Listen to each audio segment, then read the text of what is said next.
चुनौती से सुरक्षित है? सुरक्षा का भरोसा नेशनल इंश्योरेंस के साथ। प्रोडक्ट्स की एक विशाल रेंज जो सुरक्षित रखे आपके जीवन के हर पहलू को, चाहे हो सेहत, घर, गाड़ी या business. Prompt service, hassle free process, fair settlements और कैशलेस फैसिलिटी के लिए टाई अप। हमारी वेबसाइट या अपने करीबी NIC ऑफिस में जाए। नेशनल इंश्योरेंस 1906 से आपके भरोसेमंद इंश्योरेंस पार्टनर।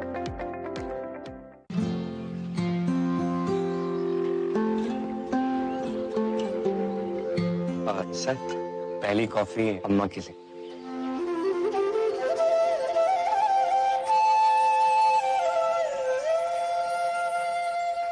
जब अपनों का साथ हो तभी होता है शुभ आरंभ।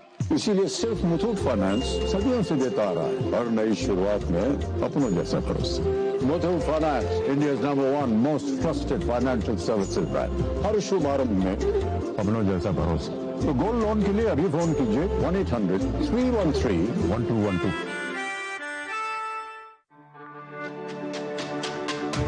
मेरी पसंद, मेरी पसंद, मेरी पसंद, मेरी पसंद, हमारी पसंद, हम सबकी पसंद। मजबूत देश का मजबूत सरिया हो गया स्टील। क्या आप जीवन में अनहोनी घटनाओं की चुनौती से सुरक्षित है? सुरक्षा का भरोसा नेशनल इंश्योरेंस के साथ। प्रोडक्ट्स की एक विशाल रेंज जो सुरक्षित रखे आपके जीवन के हर पहलू को, चाहे हो सेहत, घर, गाड़ी या business. Prompt service, hassle free process, fair settlements और कैशलेस फैसिलिटी के लिए टाई अप। हमारी वेबसाइट या अपने करीबी NIC ऑफिस में जाए। नेशनल इंश्योरेंस 1906 से आपके भरोसेमंद। जो बजट है, 1000 करोड़ का जो बजट है वो आवंटित किया गया था आंध्र प्रदेश के लिए। इसके साथ साथ अगर बात की जाए अरुणाचल प्रदेश की और उत्तर राज्यों पर किस तरीके से एक फोकस रहा है, तो वहाँ भी 21,913 करोड़ रुपए का जो बजट है वो आवंटित हुआ। इसके अलावा खासतौर से अगर बात की जाए यहाँ पे असम की, तो असम में भी आप देख सकते हैं 39,012 करोड़ रुपए का जो बजट है वो आवंटित किया गया था पिछले वर्ष। और ऐसे ही हर एक राज्य को कोई किसी तरह का पक्षपात यहाँ नजर नहीं आता। आप देख सकते हैं 1,25,444 का जो बजट है वो यहाँ पर आवंटित किया गया था। अगर बात की जाए बिहार की, ये ऐसे राज्य जहाँ पे ज़्यादा अवसर हैं और उसी लिहाज से जो बजट है वो आवंटित हुआ। छत्तीसगढ़ की अगर बात की जाए 42,492 करोड़ रुपए का जो बजट है वो यहाँ के लिए आवंटित किया गया। और एक ऐसा समय था जब छत्तीसगढ़ जैसे राज्य को शायद ना इतनी तवज्जो मिलती थी, ना इतना कोई समझता था, क्योंकि काफ़ी महत्वपूर्ण है इस तरह के जो राज्य और वहाँ पे जो विकास की बयार बह रही है इसी बजट की वजह से हमें नजर आती है। बेहतर इंफ्रास्ट्रक्चर, गोवा की भी अगर बात की जाए तो 4,814 करोड़ रुपए का जो बजट है वो आवंटित किया गया 2024-25 में। इसके अलावा और भी राज्यों की अगर बात की जाए, वहां भी लगातार आपको हम बता रहे हैं किस तरीके से जो अलग अलग राज्यों की जब हम गणना कर रहे हैं किस तरीके से वहां पे इस बार बजट नजर आ सकता है। गुजरात की बात की जाए 43,378 करोड़ रुपए का जो बजट है वो आवंटित हुआ।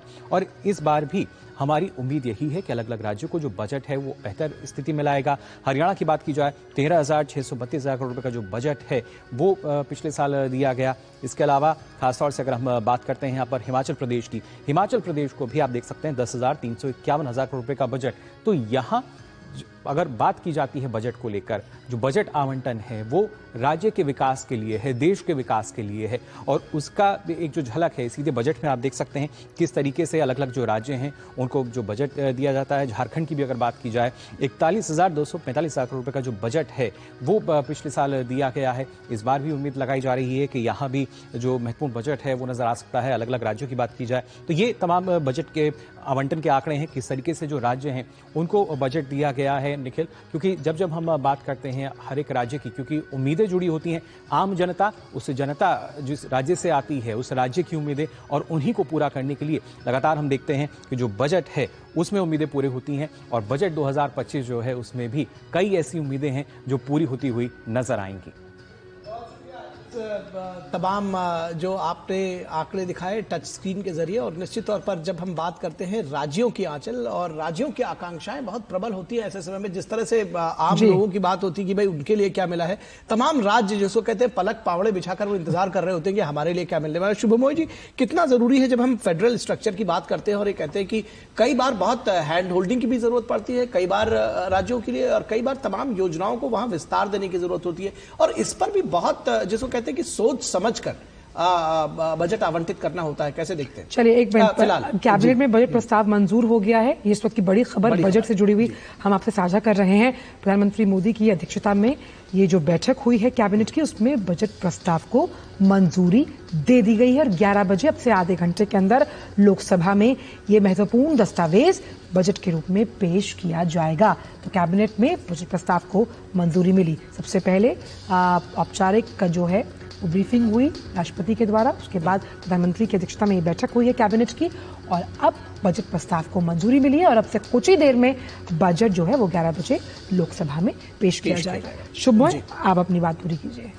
अच्छा जी, जो आप बात कर रहे थे कि राज्यों के साथ केंद्र का किस तरह का एक अंडरस्टैंडिंग, शुभमय आपको थोड़ी देर के लिए रोकना चाहेंगे। आज इस तरह की तमाम सारी ब्रेकिंग चीजें आएंगी और ग्राउंड जीरो पर हमारे संवाददाता शैलेंद्र मिश्रा मौजूद हैं, वो इस बैठक से जुड़ी और जानकारी के साथ हमारे साथ जुड़ रहे हैं।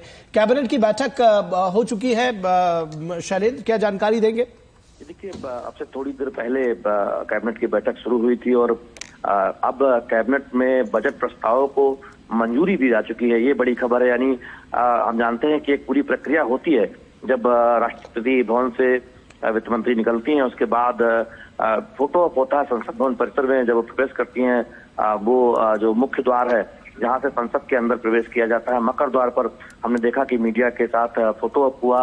वो तस्वीरें भी डीडी न्यूज ने पूरे दर्शकों को दिखाई और उसके बाद कैबिनेट की बैठक हुई प्रधानमंत्री नरेंद्र मोदी की अध्यक्षता में।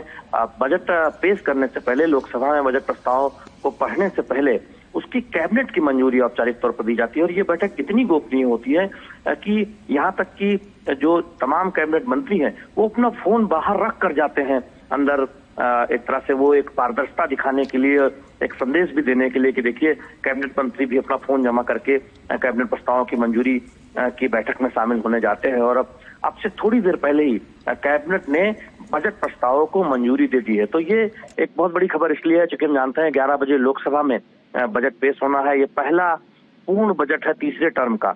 हम जानते हैं कि लगातार तीसरी बार प्रधानमंत्री नरेंद्र मोदी की अगुवाई में जब सरकार बनी है और कल जब मीडिया से बातचीत प्रधानमंत्री नरेंद्र मोदी कर रहे थे, उन्होंने कहा था कि तीसरे टर्म का ये पहला पूर्ण बजट है और उन्होंने ये भी उम्मीद जताई थी कि माँ लक्ष्मी की कृपा होगी, खासतौर पर विशेष तौर पर मध्यम वर्ग और गरीब लोगों पर।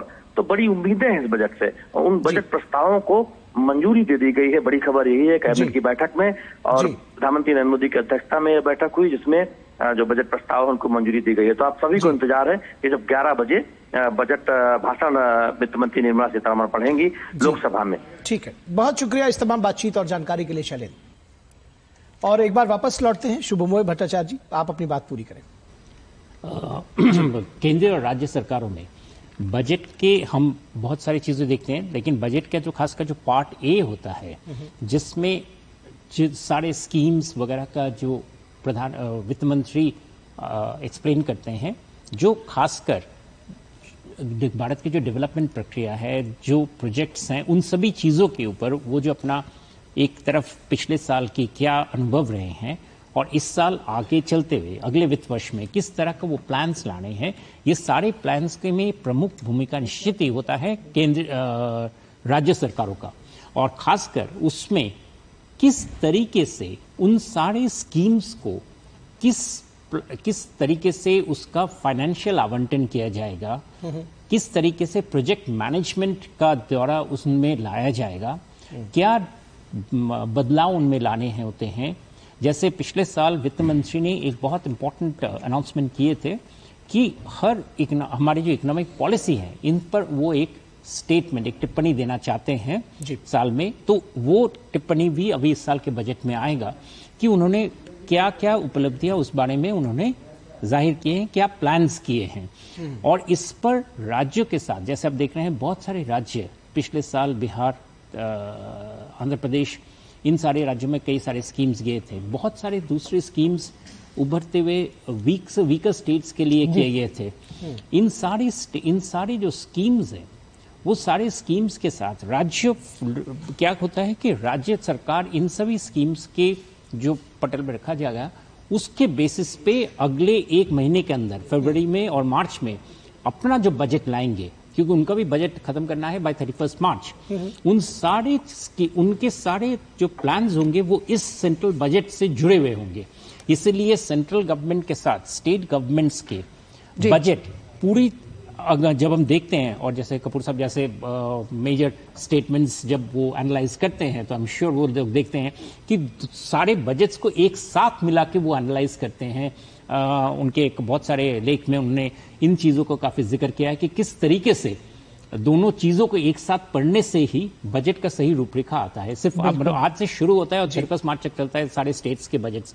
उन सारी चीज़ों के एक साथ को मिलाकर ही हम बजट प्रोसेस को कंप्लीट मान लेंगे। जी, और इस बजट पर जो हमारी चर्चा है इसको आगे बढ़ाएंगे, लेकिन उससे पहले यहां रुकेंगे एक छोटे से ब्रेक के लिए, और ब्रेक के बाद जब वापस लौटेंगे तो मैं आपसे विदा लेना चाहूंगा और मेरे साथ मेरे सहयोगी असीम मिश्रा इस मेगा कवरेज को आगे बढ़ाएंगे। तो मुझे इजाजत दीजिए और रुकेंगे एक ब्रेक के लिए। अपने बिजनेस को दे नई उड़ान। सेंट्रल बैंक ऑफ इंडिया का सेंट बिजनेस लोन उद्योगपतियों और व्यवसाय इकाइयों के लिए 25 करोड़ तक का लोन, आकर्षक ब्याज दर और कोई प्री पेमेंट चार्ज नहीं। अधिक जानकारी के लिए नजदीकी शाखा से संपर्क करें। एड्रेस घर का या वेबसाइट का? चल पड़े हैं गाँव, चल पड़ा इंडिया, चल पड़े हैं गाँव, चल पड़ा इंडिया। गेहूं धान बाजरा जवार के मैदानों में, छोटे छोटे धंधे या बड़े कामों में, फूलों के पॉली हाउस सब्जियों के बागानों में, सोलर बदल रहा है रात को उजालों में। फाइनेंशियल इंक्लूजन से टेक्निकल रेवोल्यूशन, हर जगह जमा रहा है पावर गाँव इंडिया। वर्ष 1982 से गांव-गांव को देश की मुख्य धारा से जोड़ रहा है नाबार्ड। गांव बढ़े तो देश बढ़े। चल पड़े हैं गाँव, चल पड़ा इंडिया, इंडिया। कुछ पल नई दिशा दिखाएं, कुछ पल हिम्मत बढ़ाएं,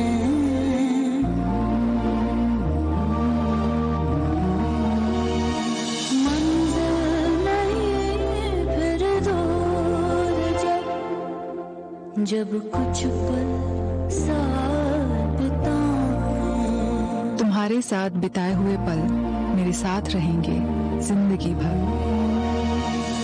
मंजिल नहीं फिर दूर जब अपने साथ निभाएं। LIC से मिले बीमे की रकम ने ही मेरे नए काम की शुरुआत को मुमकिन बनाया। कुछ पल का साथ बन जाता है जिंदगी भर का साथ। LIC हर पल आपके साथ। पर लोन लेने के लिए खुद का हैवी मार्जिन लगाना पड़ता है। 80% तक का बिजनेस लोन मिलेगा, वो भी कोलैटरल फ्री। अच्छा, 5 करोड़ तक बैंक ऑफ बड़ौदा संभाल लेगा। लेकिन बिजनेस शुरू हो गया तो इन दोनों कौन संभालेगा? मम्मी तुम बिजनेस संभालो, रोहन को मैं संभाल लूंगी। बड़ौदा महिला स्वावलंबन लोन, तो शुरू कीजिए अपना ड्रीम बिजनेस। अपने बिजनेस को दे नई उड़ान। सेंट्रल बैंक ऑफ इंडिया का सेंट बिजनेस लोन उद्योगपतियों और व्यवसाय इकाइयों के लिए 25 करोड़ तक का लोन, आकर्षक ब्याज दर और कोई प्री पेमेंट चार्ज नहीं। अधिक जानकारी के लिए नजदीकी शाखा से संपर्क करें। क्या आप जीवन में अनहोनी घटनाओं की चुनौती से सुरक्षित है? सुरक्षा का भरोसा नेशनल इंश्योरेंस के साथ। प्रोडक्ट्स की एक विशाल रेंज जो सुरक्षित रखे आपके जीवन के हर पहलू को, चाहे हो सेहत, घर, गाड़ी या business. Prompt service, hassle free process, fair settlements और कैशलेस फैसिलिटी के लिए तैयार। हमारी वेबसाइट या अपने करीबी NIC ऑफिस में जाए। नेशनल इंश्योरेंस 1906 से आपके भरोसेमंद इंश्योरेंस पार्टनर। ये है स्कैमर साहब, बिजली का बिल का भूत बनकर आपको डरा रहे हैं। और हमारे नादान मित्र को लगता है अब अंधेरा होने वाला है। रिमोट ऐप डाउनलोड का झांसा और अकाउंट से पैसे गायब। ओ भाई साहब, मत कीजिए क्लिक फ्रॉड लिंक पे। जब बिजली का स्कैम मैसेज आए तो अंधेरे से SBI की रोशनी बचाए। नहीं जाएगी घर की लाइट, लेकिन पैसा जरूर होगा out of sight. Be scam safe. अपने बिजनेस को दे नई उड़ान। सेंट्रल बैंक ऑफ इंडिया का सेंड बिजनेस लोन उद्योगपतियों और व्यवसाय के कार्यों के लिए 25 करोड़ तक का लोन, आकर्षक ब्याज दर और कोई प्री पेमेंट चार्ज नहीं। अधिक जानकारी के लिए नजदीकी शाखा से संपर्क करें। LIC presents Jeevan Lakshya. Get life insurance with attractive maturity benefits. Also, in case of death of life assured, get 10% of sum assured per annum till maturity, plus premium payment waived, plus maturity sum assured, along with bonus. An excellent policy to plan for children's education and other milestones. LIC's Jeevan Lakshya. बच्चों को certificate मिले तो कितना अच्छा लगता है ना? और अगर आपके आटे को भी मिले तो? गेहूं की क्वालिटी, आटे की शुद्धता, रोटी की सॉफ्टनेस के लिए सर्टिफिकेट अगर होता तो है ना? आशीर्वाद आटा का क्वालिटी सर्टिफिकेट। पैक स्कैन करो, खुद चेक करो। आशीर्वाद आटा, क्वालिटी का वादा, लिख के ले लो। अपने बिजनेस को दे नई उड़ान। सेंट्रल बैंक ऑफ इंडिया का सेंड बिजनेस लोन उद्योगपतियों और व्यवसाय के कार्यों के लिए 25 करोड़ तक का लोन, आकर्षक ब्याज दर और कोई प्री पेमेंट चार्ज नहीं। अधिक जानकारी के लिए नजदीकी शाखा से संपर्क करें। सुनो, एक होता है तो ये सारी चीजें देखना, मतलब इन सारी चीजों को टिप्पणी, इन सारी चीजों को देखते हुए हम बजट को एनालाइज करेंगे। राहुल गुप्ता जी, हाँ चलो आप कुछ। मैं ये कह रही थी कि मतलब कुछ जगहदार जो जानकारी हमारे पास आ रही है, क्योंकि हम इससे पहले स्टेट्स को लेकर जिक्र कर रहे थे असीम कुछ देर पहले, और जिसका जिक्र मैंने सुबह किया कि FM साहिबा ने जो साड़ी पहनी है वो बिहार मधुबनी की है। उन्हें जो पद्मश्री प्राप्त दुलारी देवी हैं उन्होंने गिफ्ट की।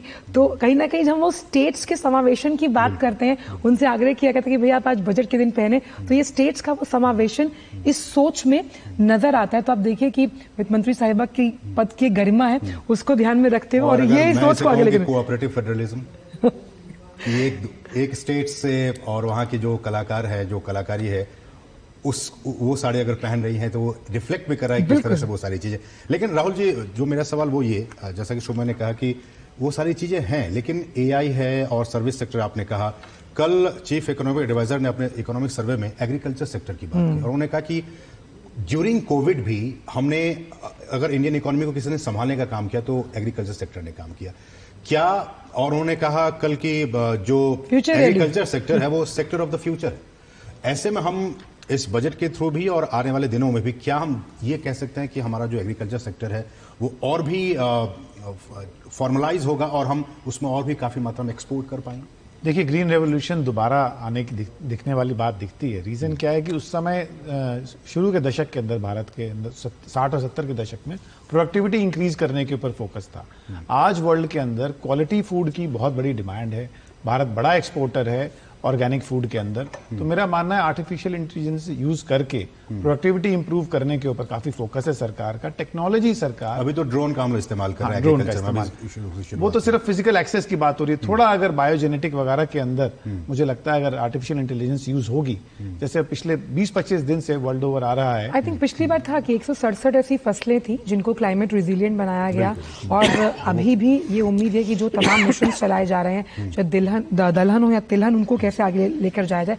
बात आपकी वापस जरूर पूरी करेंगे, लेकिन क्योंकि शेयर मार्केट आज खुला हुआ है, वो खुला इसलिए क्योंकि आज बजट है, और बजट पेश होने से पहले आज भारतीय शेयर बाजार पूरी तरह से हरे निशान में सराबोर नजर आ रहे हैं, कारोबार करते हुए नजर आ रहे हैं, और उतार चढ़ाव के भी 280 अंकों की तेजी के साथ 77,780 के करीब कारोबार करता हुआ BSE सेंसेक्स, निफ्टी भी 85 अंकों की तेजी के साथ 23,593, और तमाम जो अहम फाइनेंशियल रीढ़ को संभालने वाले सेक्टर्स हैं वो प्रमुखता से हरे निशान में काम करते हैं। आप बैंक निफ्टी को देख लीजिए, IT को देखिए, फार्मा को देखिए, कैपिटल गुड्स, FMCG, ये और खास तौर पर ऑटो सेक्टर इस वक्त हरे निशान में कारोबार करते हुए नजर आ रहे हैं। तो कहीं ना कहीं डिस्काउंट लेकर चल रहा है शेयर बाजार इस वक्त इस पूरे बजट को। उम्मीदें बहुत है। चल, मैं तो उम्मीद कर रहा था कि 80,000 को टच करेगा।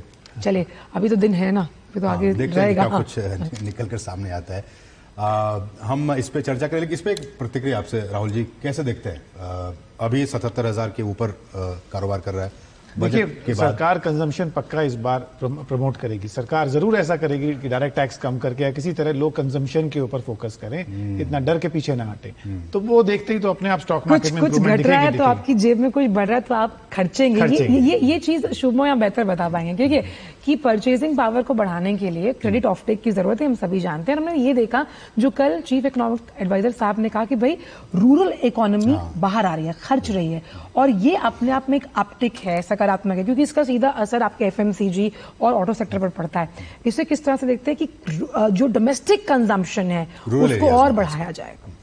और डोमेस्टिक कंजम्पशन की जो अभी जो हाल ही में जो डेटा निकला है first advance estimates of national income का, उसका अगर ब्यौरा देखिए तो प्राइवेट कंजम्पशन काफी वीकनेसेस के बाद काफी सख्त से चल रहा था और खासकर वो कोविड में काफी हिट हुआ था, वहां से रिकवरी काफी हद तक हुआ है।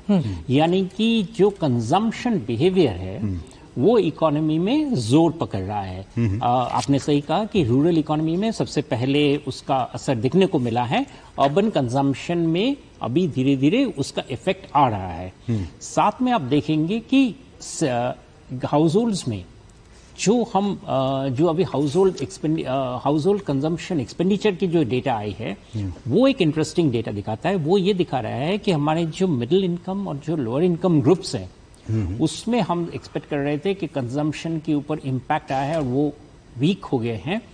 वो डेटा ये नहीं दिखा रहा है, वो बल्कि ये दिखा रहा है कि इंडियन कंजम्पशन एक्सपेंडिचर स्ट्रेंथ पकड़ा है और खासकर जिस पर भारत सरकार को जिस पर काफी पैनी नजर रखती है कि इनकम इनइक्वालिटी, उस पर काफी मतलब काफी बेटर इंप्रूवमेंट हुआ है।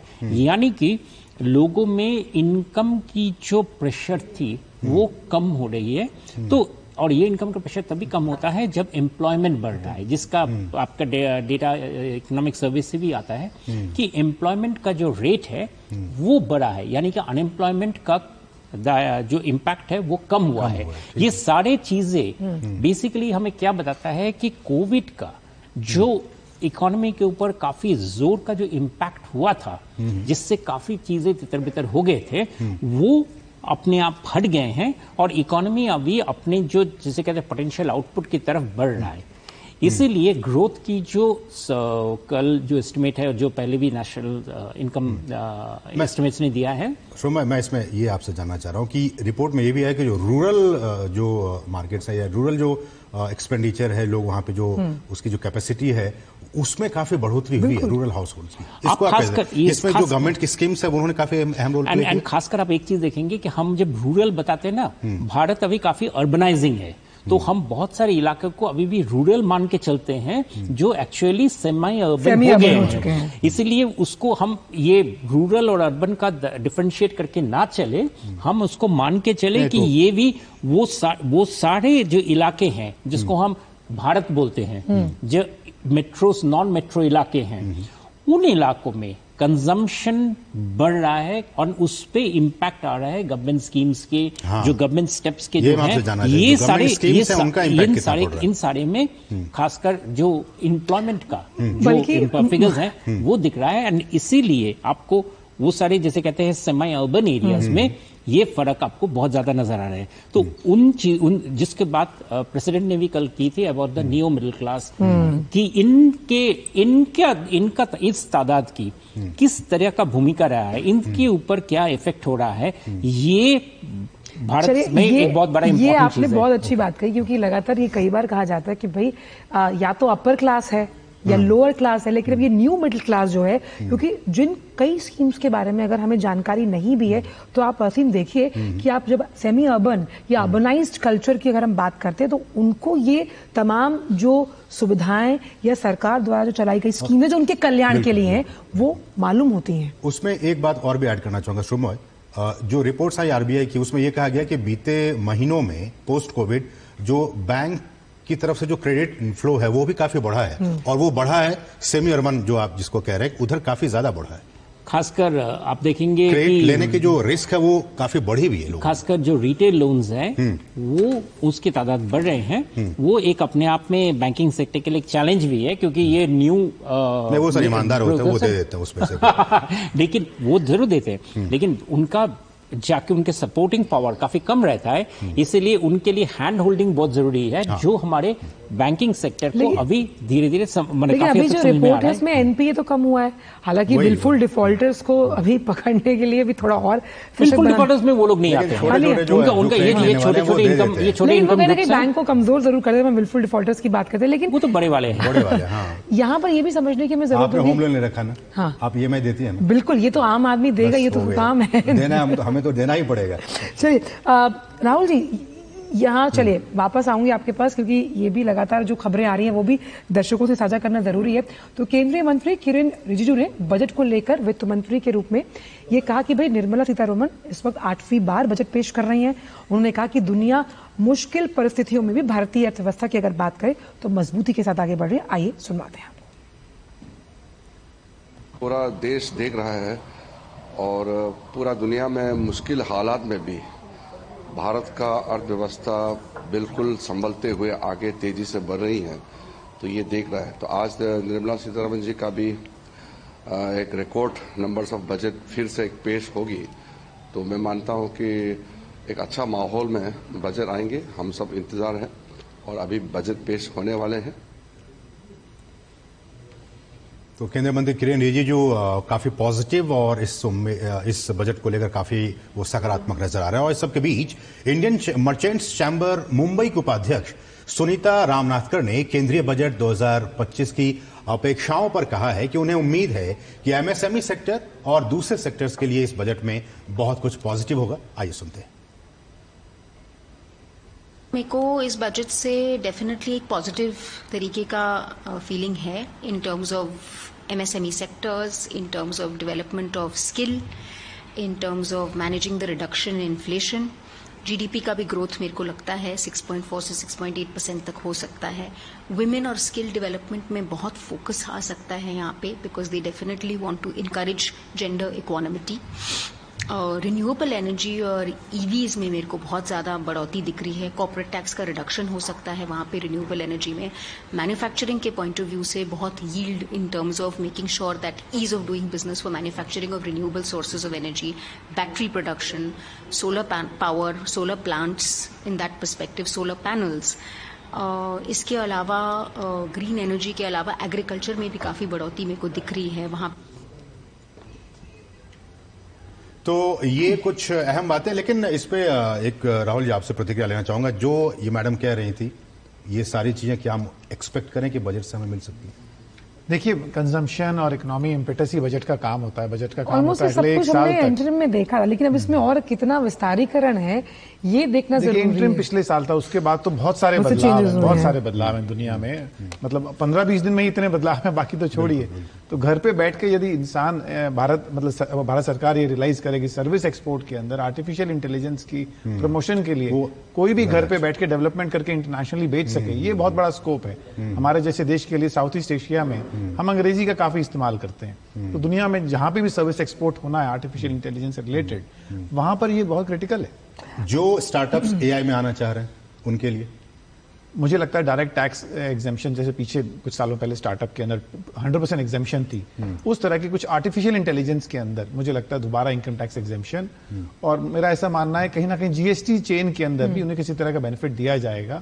ये चीजें बहुत जल्दी चाहिए देश को, और दुनिया में भी बहुत जल्दी इसमें बदलाव आ रहा है। आप आजकल साइंस प्रोग्राम कर रहे हैं जिसे आप आर्टिफिशियल इंटेलिजेंस की बात कर रहे हैं। ये समय की जरूरत भी है और डीप सीक की बात हम सभी देख रहे हैं। शुभो, एक चीज और, क्योंकि आर्टिफिशियल इंटेलिजेंस को हम हर सेक्टर से जोड़ने की बात कर रहे हैं। प्रधानमंत्री ने अब उसका नया टर्म दे दिया कि आर्टिफिशियल इंटेलिजेंस इन इंडिया, जो कि अब जब वो अमेरिका गए थे, किस तरह से महिला उन्मुखी विकास की बात कर रहे हैं। अभी आधी आबादी है, वुमेन लेड डेवलपमेंट है, कोऑपरेटिव्स को उसके साथ कैसे जोड़ा जाएगा, क्योंकि कोऑपरेटिव्स पर सरकार का बहुत फोकस है, अलग से मंत्रालय बनाया गया इसके लिए। इंटरेस्टिंग चीज है कि आज ही मैं इंटरनेशनल एजेंसीज का न्यूज रिपोर्ट देख रहा था। आर्टिफिशियल इंटेलिजेंस अभी डीप सीक का सबसे ज्यादा डाउनलोड हुआ है other than the originating country India से। So this is something which just shows कि हमारे लिए आर्टिफिशियल इंटेलिजेंस सिर्फ कहने वाली बात नहीं है। बिल्कुल, हमारे यहाँ पे यंग पॉपुलेशन है, सबका इंटरेस्ट है कि हम जरा देखें तो इसको हम किस तरह से इस्तेमाल में ला सकते हैं। This is a very major चीज। ये दुनिया में हमारे यहाँ एक बहुत बड़ा एडवांटेजेस पोजीशन है कि हमारी यंग पॉपुलेशन है जो करना चाहते हैं कोई चीज। मेरी बिटिया मुझे अभी से समझा रही, जब हम उसकी उम्र में थे तो वो एक बार क्लास में जाते थे कंप्यूटर की, उसी में खुश हो जाते थे, लेकिन अब उनको ये सब्जेक्ट के तौर पर ये बताया जा रहा है कि आप इसको as a subject you can pursue from your school level. I think यही से शुरुआत है, और यही हमारे लिए बहुत बड़ा एडवांटेज है। और यही इसी चीज को ही हम जितना पुश करेंगे वो हमारे इकोनॉमी के लिए एक बड़ा स्ट्रीम, एक बड़ा डेवलपमेंट के हिसाब से हमारे सामने आएगा। जैसे आप बता रहे थे कि हर सेक्टर में हम अगर एम्प्लॉय चाहते हैं तो एम्प्लॉयज हमारे यहाँ पे ये नहीं कि उनको एक डरते हुए वो आर्टिफिशियल इंटेलिजेंस में आते हैं इस्तेमाल करने के लिए, बल्कि उसको उत्साह के साथ आते हैं कि भाई हम इसको इस्तेमाल करेंगे और अब देखिए इसको आप किस तरीके से हमारे साथ उसको जुड़ सकते हैं। This is something which is very very remarkable. इसमें राहुल जी मेरा ठीक है, हमारे पास बिल्कुल भी समय नहीं है क्योंकि अब वक्त बहुत ही कम बचा है, कुछ सेकंड्स का बचा है। मुझे लगता है कि अब हम सीधे कुछ देर में हम रुक करेंगे सीधे संसद भवन का, और बहुत कुछ उम्मीदें इस बजट से। हमने एआई की बात की, हमने किसानों की बात की, आंचल हमने युवाओं की बात की, हमने महिलाओं की बात की, कोशिश यही कि सब कुछ इंक्लूड कर पाए। ये देखने वाली बात होगी कि वित्त मंत्री के तौर पर निर्मला सीतारमण के कंधों पर एक बहुत बड़ी जिम्मेदारी, और उस जिम्मेदारी को वो किस तरह से सबको। चलिए चलते आपको संसद।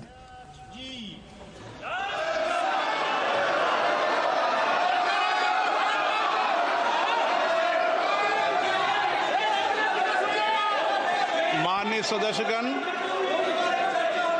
आइटम नंबर 1 श्रीमती निर्मला सीतारमण वित्त मंत्री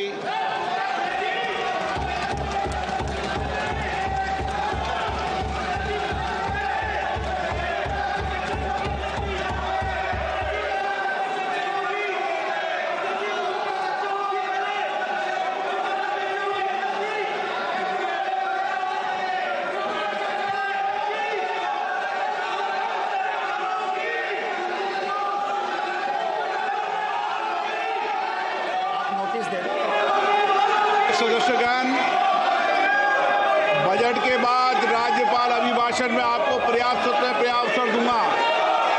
मेरा आपसे निवेदन है, नहीं माननीय अखिलेश जी, आपने संसद की मर्यादा को आप बना के रखें। कभी बजट भाषण के अंदर इस तरीके का नहीं हुआ, ये उचित नहीं है, ये उचित नहीं है। अखिलेश जी प्लीज, मैं आपको मौका दूंगा राज्यपाल अभिभाषण पे, प्लीज। नो, ये तरीका ठीक नहीं है। No,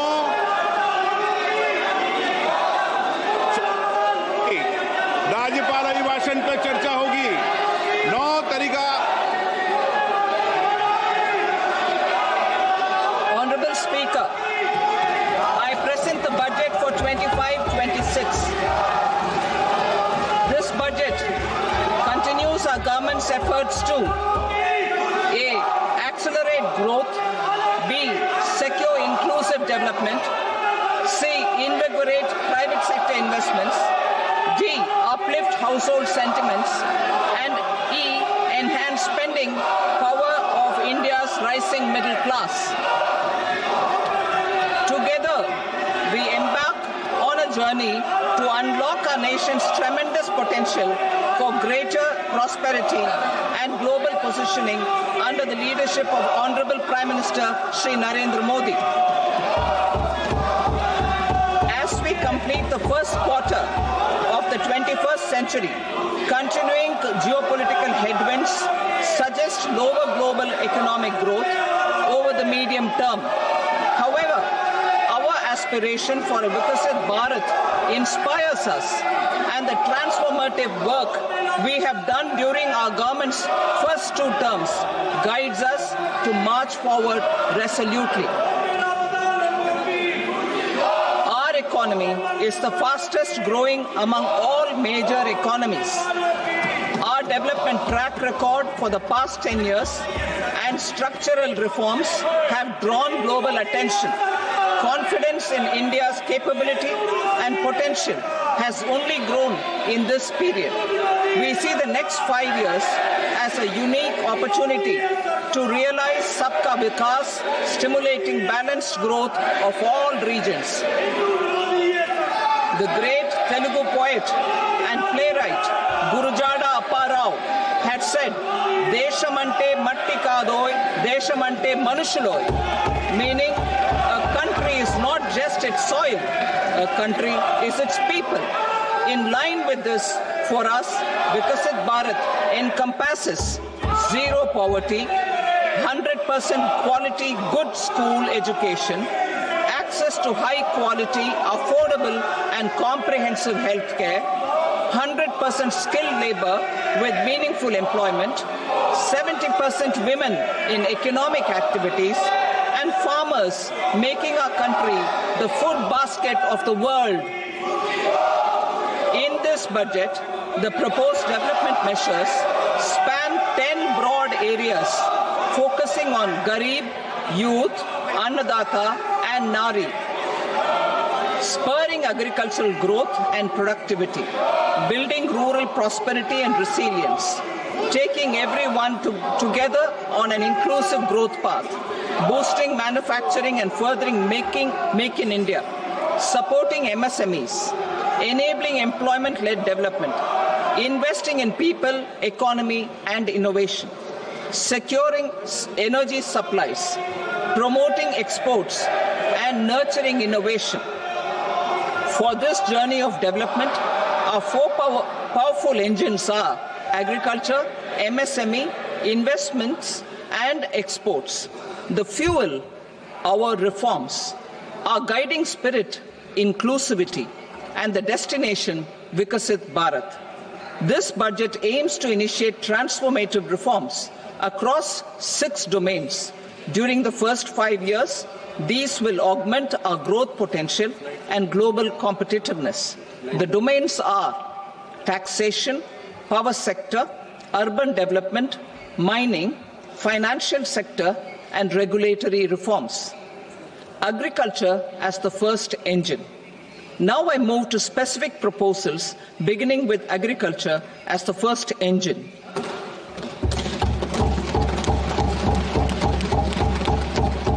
Prime Minister Dhan Dhanya Krishi Yojana, Developing Agri-Districts Program. Motivated by the success of the Aspirational District Program, our government will undertake a Prime Minister Dhan Dhanya Krishi Yojana in partnership with states. Through the convergence of existing schemes and specialized measures, the program will cover 100 districts with low productivity, moderate crop intensity, and below average credit parameters. It aims to 1. Enhance agricultural productivity, 2.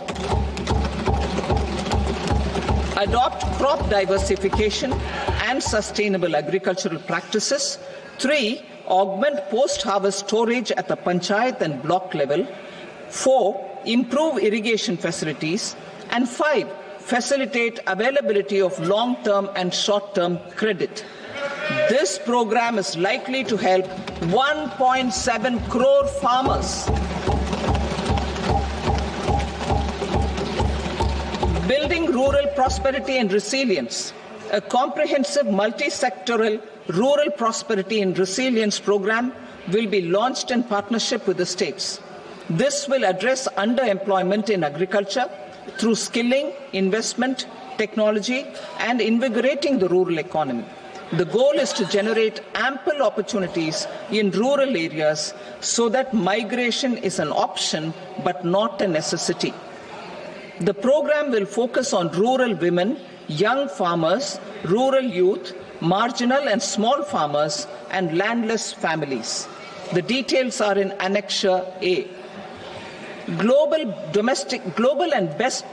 Domestic best practices will be incorporated, and appropriate technical and financial assistance will be sought from multilateral development banks.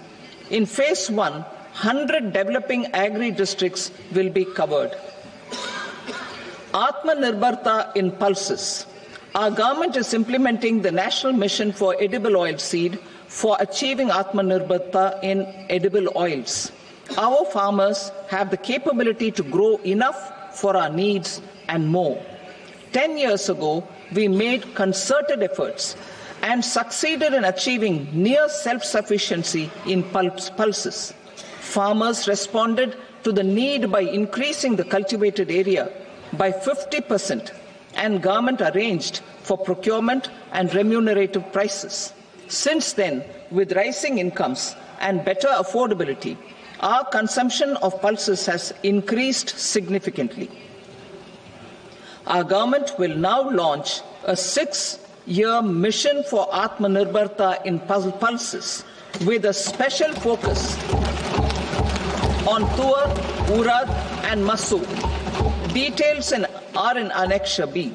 Central agencies such as NAFED and NCCF will be ready to procure these 3 pulses as much as offered during the next 4 years from farmers who register with these agencies and enter into agreements.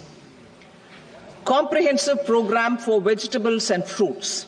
It is encouraging that our people are increasingly becoming aware of their nutritional needs. It is a sign of a society becoming healthier. With rising income levels, the consumption of vegetables, fruits, and Shri Anna is increasing significantly. A comprehensive program to promote production, efficient supplies, processing, and remunerative prices for farmers will be launched in partnership with the states. Appropriate institutional mechanisms for implementation and participation of farmer producer organizations and cooperatives will be set up. Makhana board in Bihar. For this, there is a special opportunity for the people of Bihar. A Makhana board will be established in the state to improve production, processing, value addition, and marketing of Makhana. The people engaged in these activities will be organized into FPOs. The board will provide hand-holding and training support to Makhana farmers and will also work to ensure they receive the benefits of all relevant government schemes. A national mission on high-yielding seeds will be launched, aimed at 1. Strengthening research ecosystem, 2. Targeted development and propagation of seeds with high yield, pest resistance, and climate resilience, and 3. Commercial availability of more than 100 seed varieties released since July 2024. India ranks second largest globally in fish production and aquaculture. Seafood exports are valued at 60,000 crore rupees.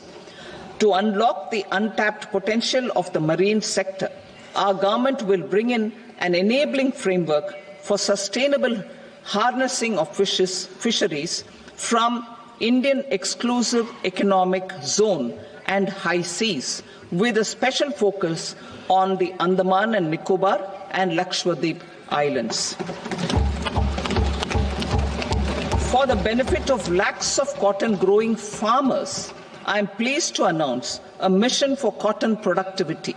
This 5-year mission will facilitate significant improvements in productivity and sustainability of cotton farming and promote extra long staple cotton varieties.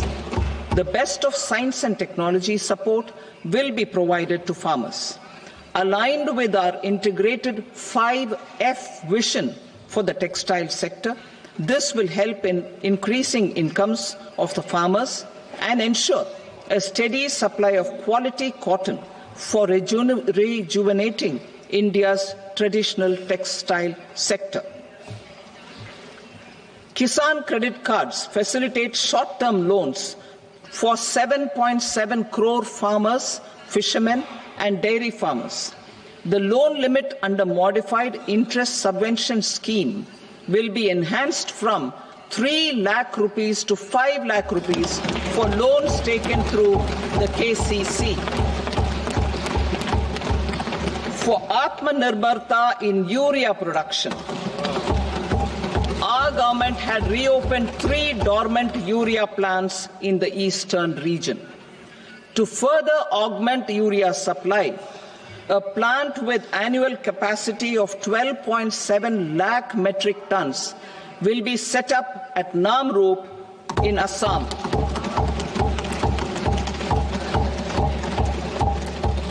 India Post, with 1.5 lakh rural post offices, complemented by the India Post Payment Bank and a vast network of 2.4 lakh Dak Sevaks, will be repositioned to act as a catalyst for the rural economy.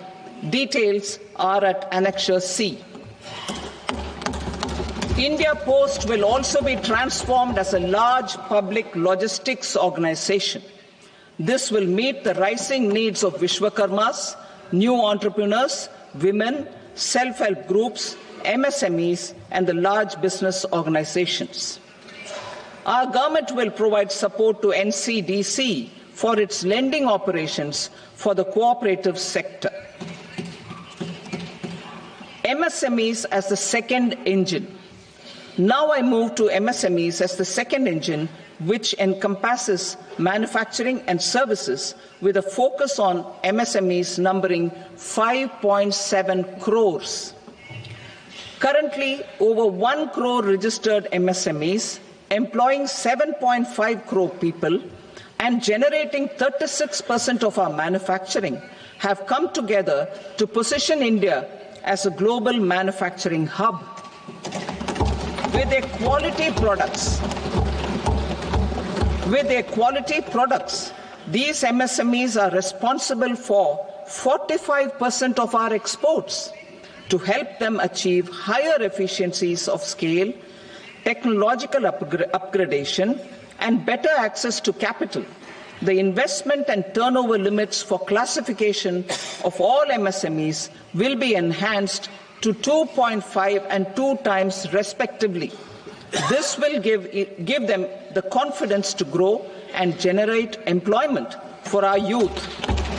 The details are given in Annexure D. To improve access to credit, the credit guarantee cover will be enhanced. First, for micro and small enterprises from 5 crore to 10 crore rupees, leading to additional credit of 1.5 lakh crores in the next 5 years.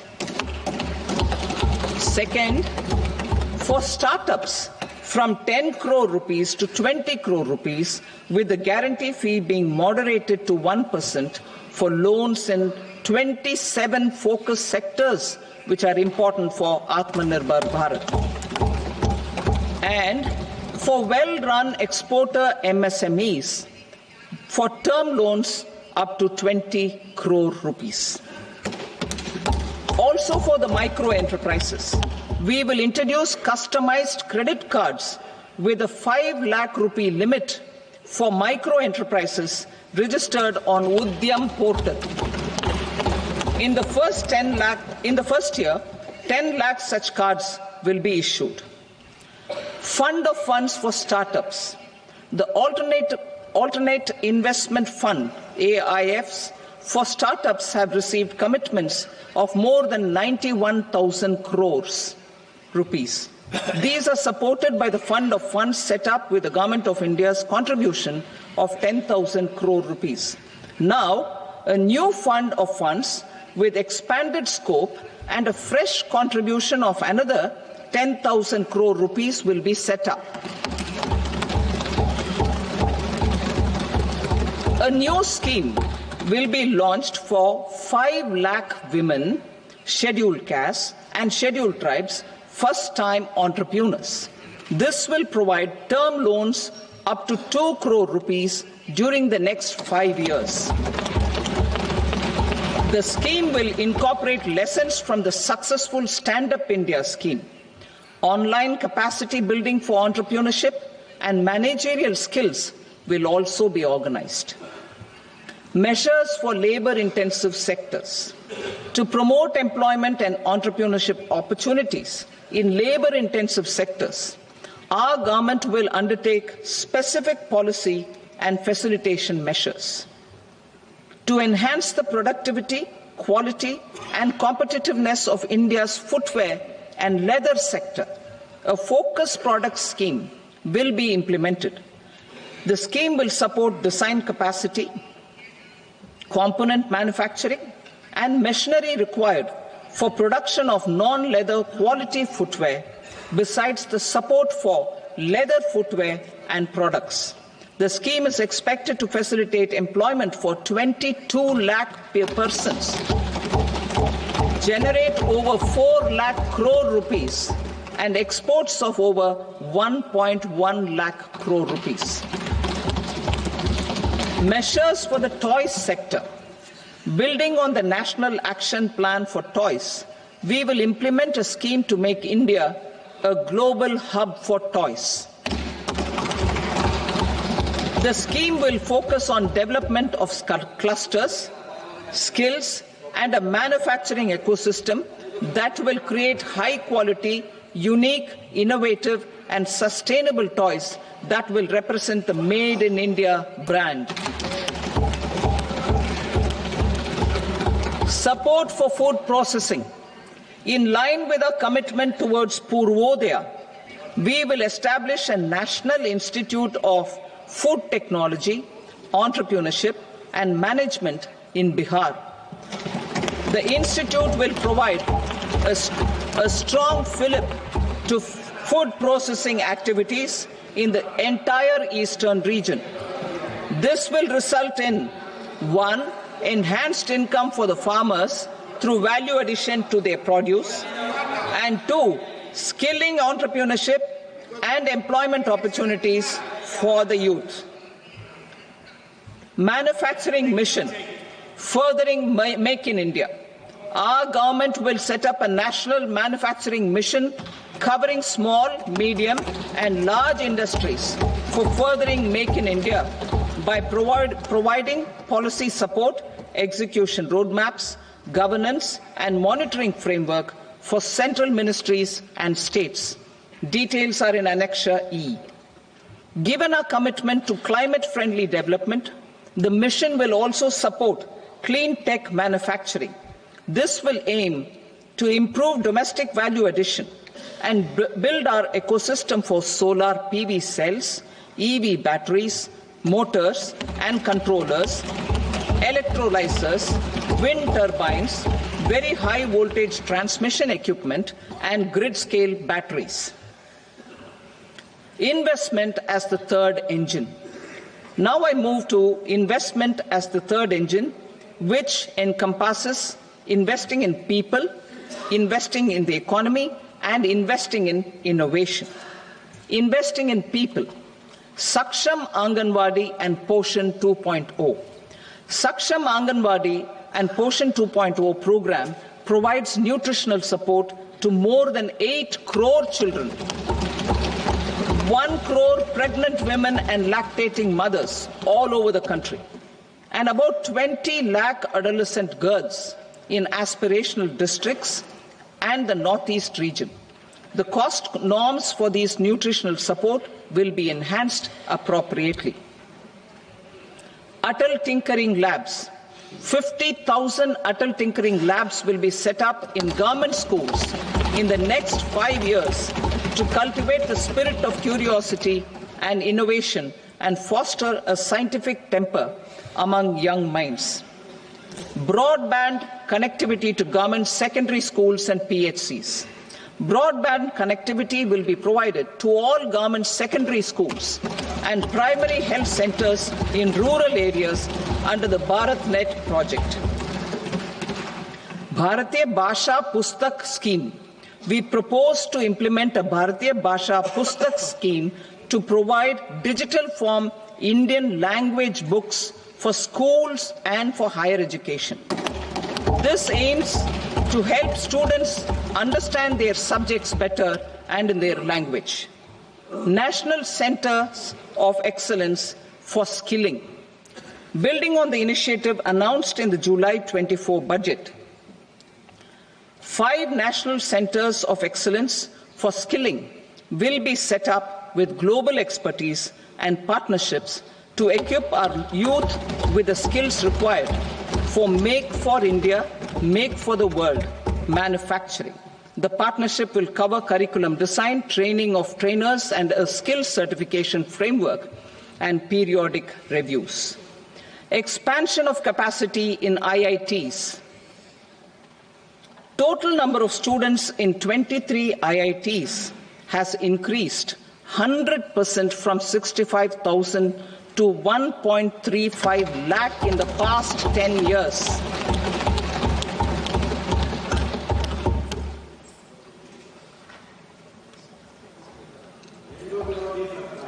Additional infrastructure will be created in the 5 IITs started after 2014 to facilitate education for 6,500 more students. Hostel and other infrastructure capacity at IIT Patna will also be expanded.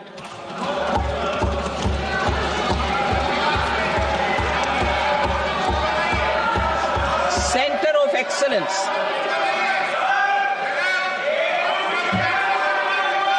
Center of Excellence in AI for Education. I had announced 3 centers of excellence in artificial intelligence for agriculture, health, and sustainable cities in 2023. Now a center of excellence in artificial intelligence for education will be set up with a total outlay of 500 crores. Expansion of medical education.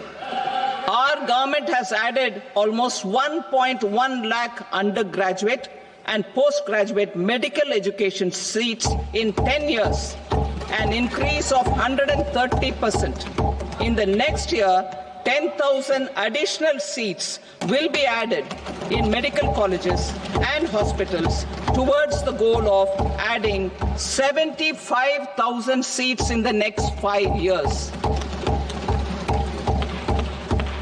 Daycare cancer centers in all district hospitals. Our government will facilitate setting up of daycare cancer centers in all district hospitals in the next 3 years. 200 centers will be established in 25-26 itself. Strengthening urban livelihoods. Our government has been giving priority to assisting urban poor and vulnerable groups. A scheme for socio-economic upliftment of urban workers will be implemented to help them improve their incomes, have sustainable livelihoods, and a better quality of life. PM Swanidhi scheme has benefited more than 68 lakh street vendors, giving them respite from high-interest informal sector loans. Building on this success, the scheme will be revamped with enhanced loans from banks, UPI-linked credit cards with 30,000 rupees limit, and capacity building support. Social Security scheme for welfare of online platform workers. Gig workers of online platforms provide great dynamism to the new age services economy. Recognizing their contribution, our government will arrange for their identity cards and registration on the e-Shram portal. They will be provided healthcare under PM Jan Arogya Yojana. This measure is likely to assist nearly 1 crore gig workers.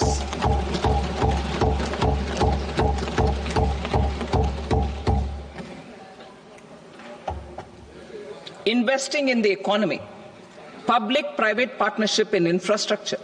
Each infrastructure-related ministry will come up with a 3-year pipeline of projects that can be implemented in PPP mode. States will also be encouraged to do so and can seek support from the India Infrastructure Project Development Fund, which is a scheme to prepare PPP proposals. Support to states for infrastructure. An outlay of 1.5 lakh crore is proposed for the 50-year interest-free loans to states for capital expenditure and incentives for reforms.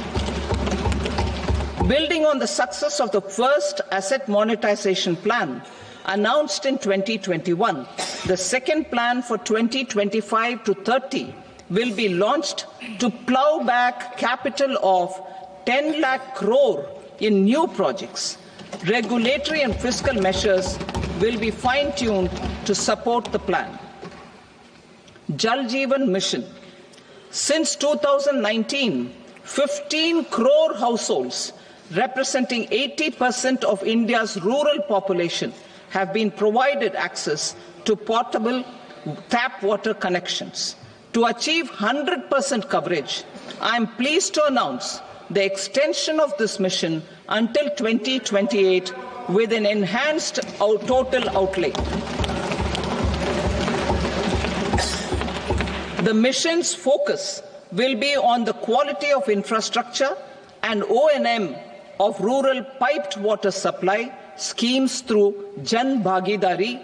A separate MOU or separate MOUs will be signed with the states and union territories to ensure sustainability and citizen-centric water services delivery. Urban sector reforms. Building on the July budget proposals, urban sector reforms related to governance, municipal services, urban land and planning will be incentivized.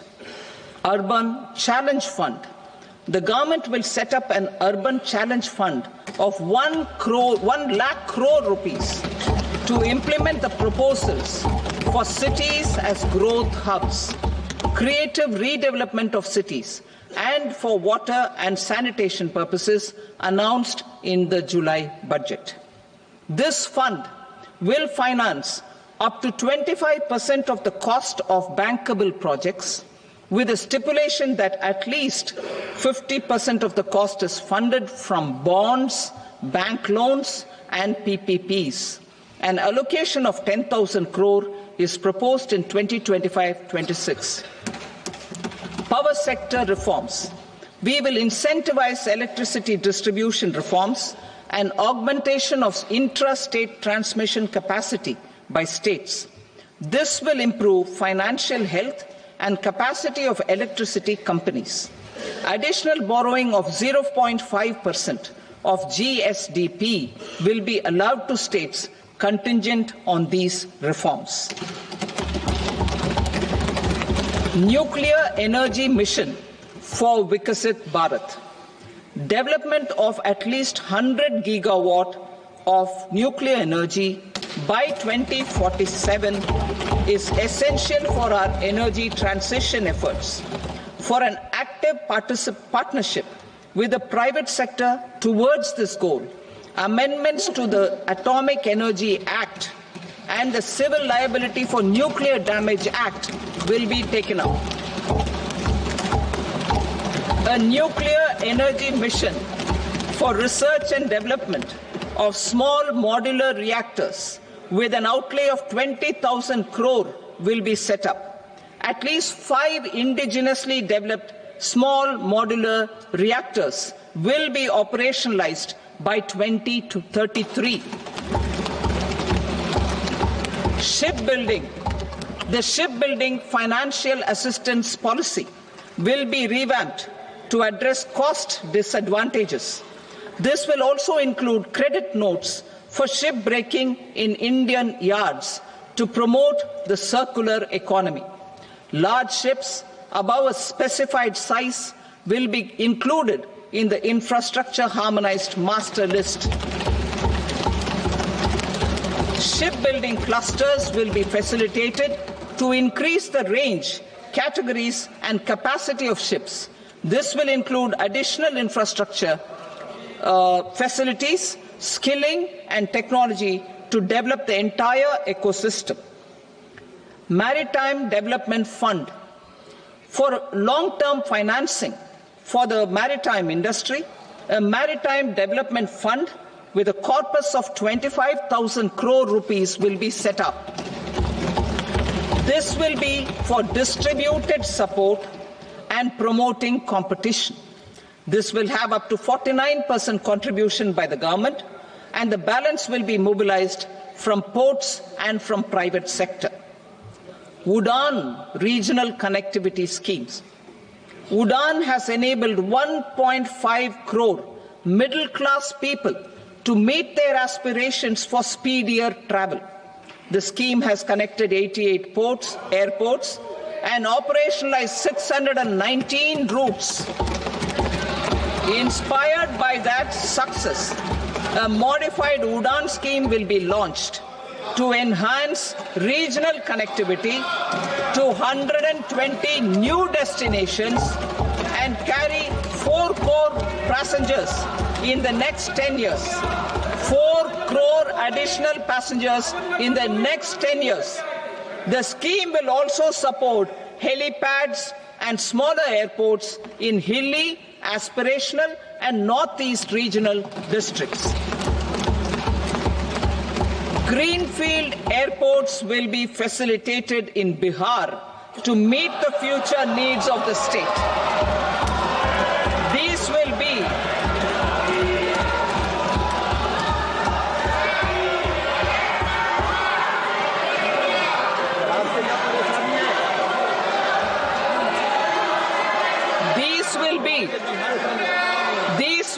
in addition to the expansion of the capacity of Patna Airport and a brownfield airport in Beta.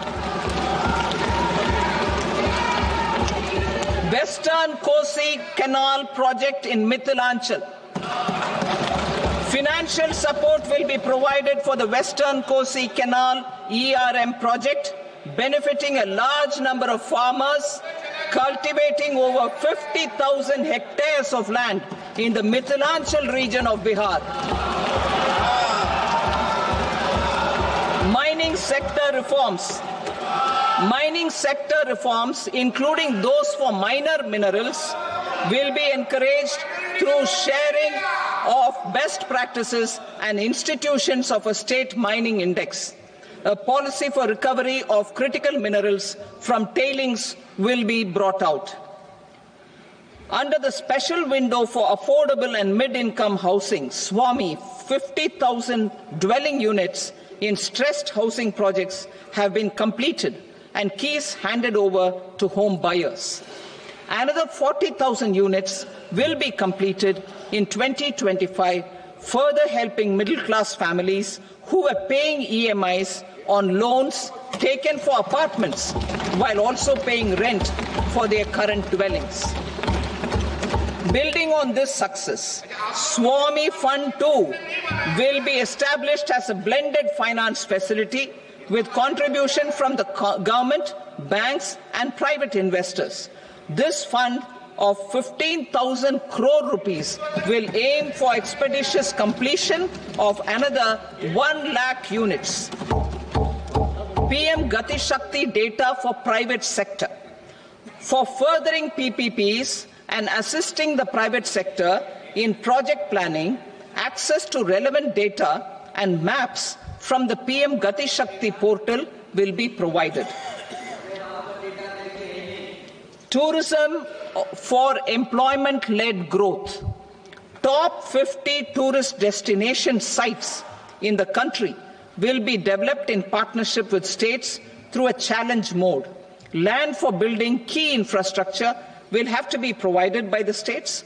Hotels in these destinations will be included in the infrastructure harmonized list.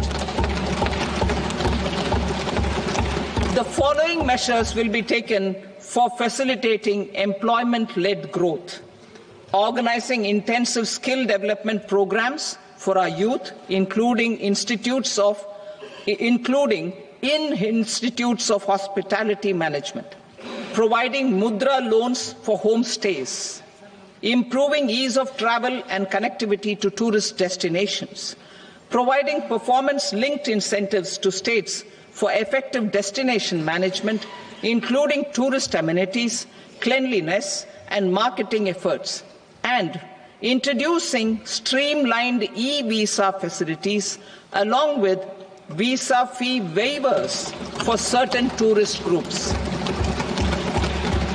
Continuing with the emphasis on places of spiritual and religious significance, in the July budget, there will be a special focus on destinations related to the life and times of Lord Buddha. Medical tourism and heal in India. Medical tourism and heal in India will be promoted in partnership with the private sector, along with capacity building and easier visa norms. Investing in innovation.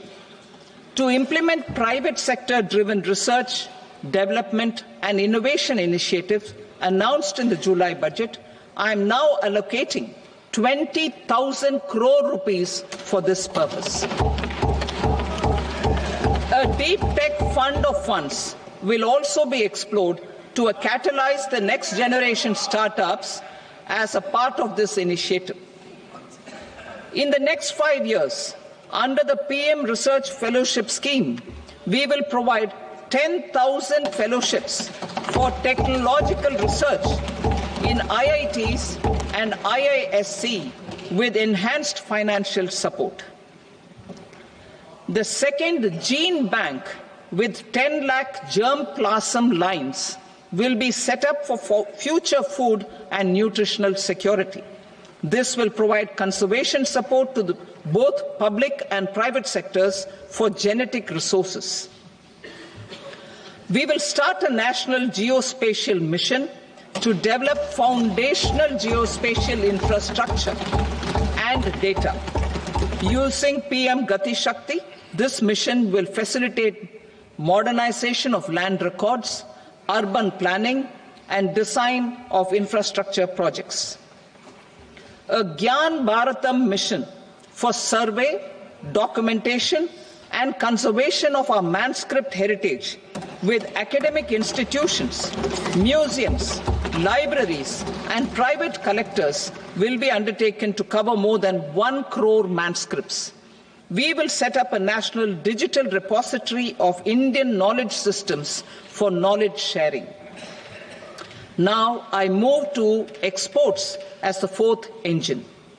We will set up an export promotion mission with sectoral and ministerial targets driven jointly by the Ministries of Commerce, MSME, and Finance.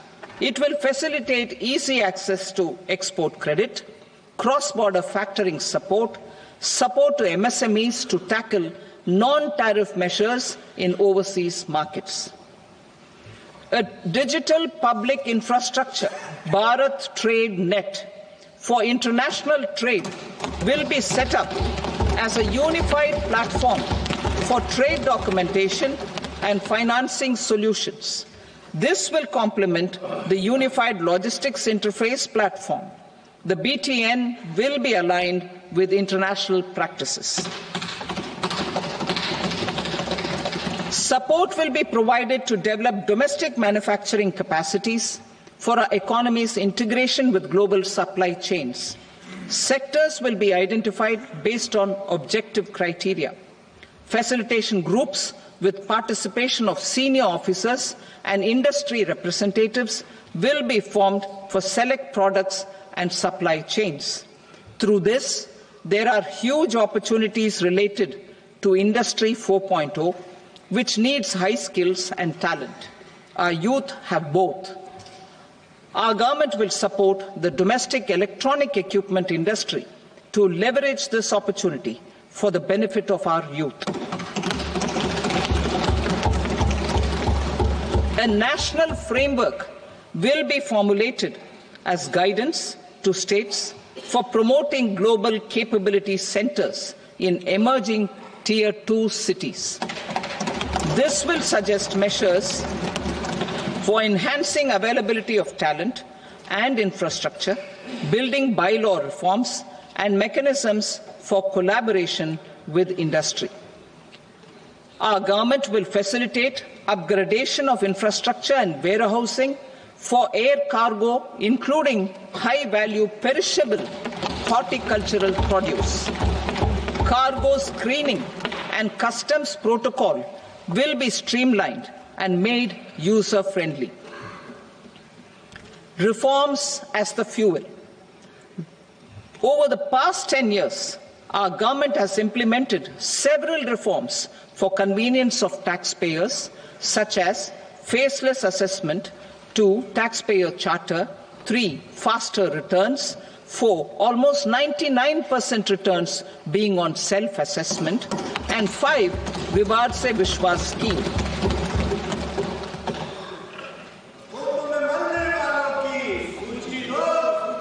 Continuing these efforts, I reaffirm the commitment of the Tax Department to trust first, scrutinize later. I also propose to introduce the new income tax bill next week. I will detail the indirect tax reforms and changes in direct taxes in Part B. Financial sector reforms. The FDI limit for the insurance sector will be raised from 74 to 100%. This enhanced limit will be available for those companies which invest the entire premium in India.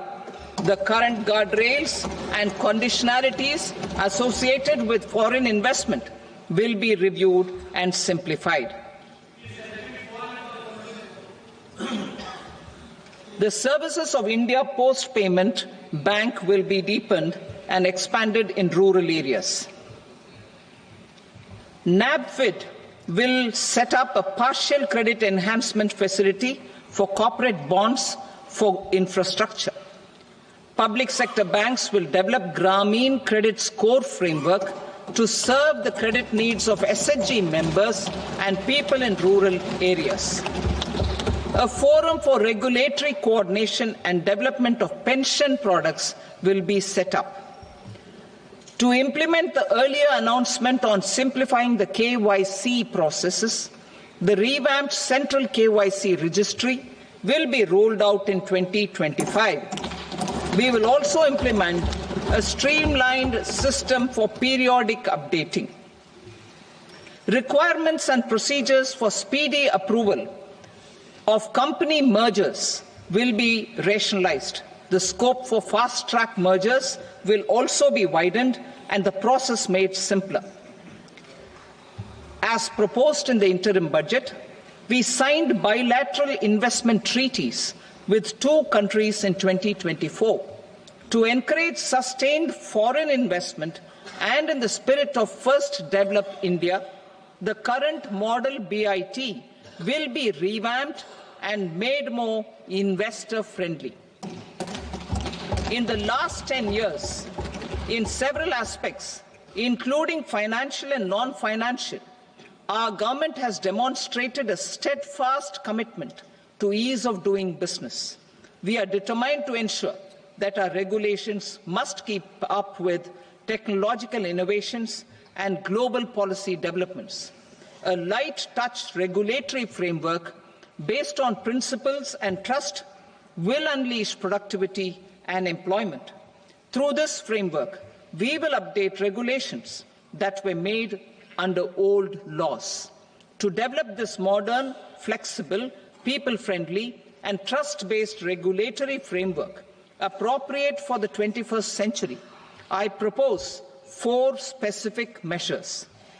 A high-level committee for regulatory reforms will be set up for a review of all non-financial sector regulations, certifications, licenses, and permissions. The committee will be expected to make recommendations within a year. The objective is to strengthen trust-based economic governance and take transformational measures to enhance ease of doing business, especially in matters of inspection and compliances. States will be encouraged to join in this endeavour. An investment friendliness index of states will be launched in 2025 to further the spirit of competitive, cooperative federalism. Under the Financial Stability and Development Council, a mechanism will be set up to evaluate impact of the current financial regulations and subsidiary instructions. It will also formulate a framework to enhance their responsiveness and development of the financial sector. In the Jan Vishwas Act 2023, more than 180 legal provisions were decriminalized. Our government will now bring up the Jan Vishwas Bill 2.0 to decriminalize more than 100 provisions in various laws. I now move to fiscal policy. In the July budget, I had committed to staying the course for fiscal consolidation. Our endeavour will be to keep the fiscal deficit each year such that central government debt remains on a declining path as a percentage of the GDP. The roadmap for the next 6 years has been detailed in the FRBM statement. Revised estimates for 2024-25. The revised estimate of the total receipts other than borrowings is 31.47 lakh crore rupees, of which the net tax receipts are 25.57 lakh crore rupees. The revised estimate of the total expenditure is 47.16 lakh crore rupees, of which the capital expenditure is about 10.18 lakh crore rupees.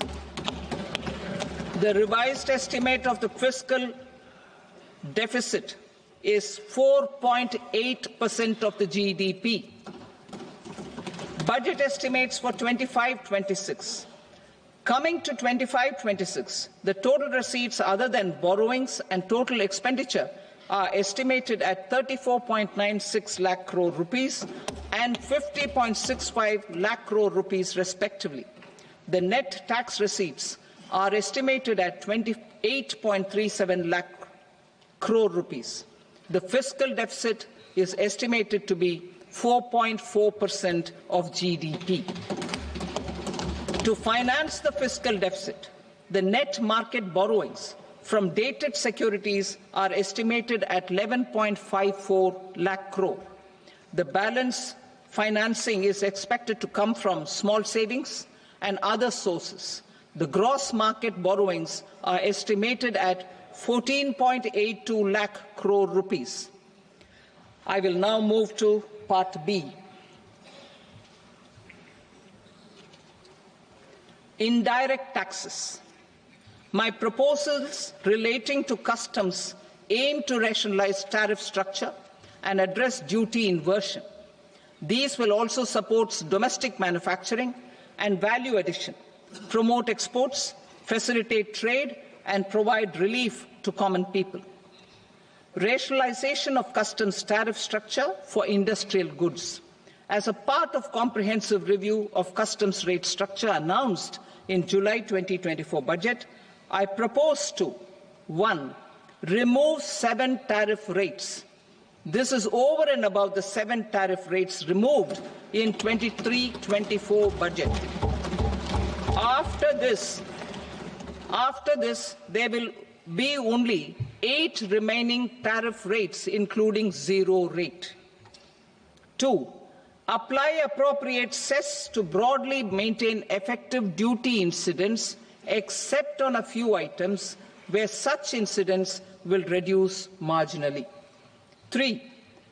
Levy not more than 1 cess or surcharge. Therefore, I propose to exempt social welfare surcharge on 82 tariff lines that are subject to a cess. I shall now take up sector-specific proposals. To provide relief to patients, particularly those suffering from cancer, rare diseases, and other severe chronic diseases, I propose to add 36 life-saving drugs and medicines to the list of medicines fully exempted from basic custom duty.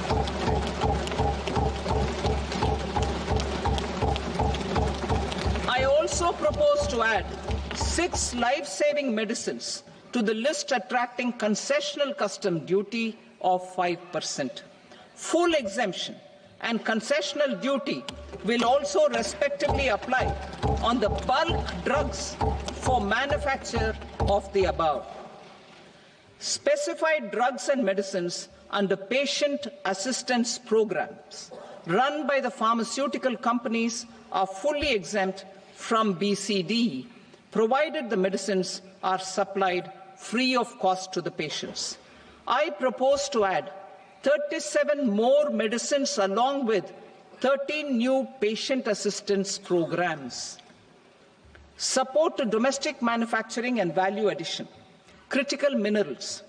In the July 2024 budget, I had fully exempted BCD on 25 critical minerals that are not domestically available.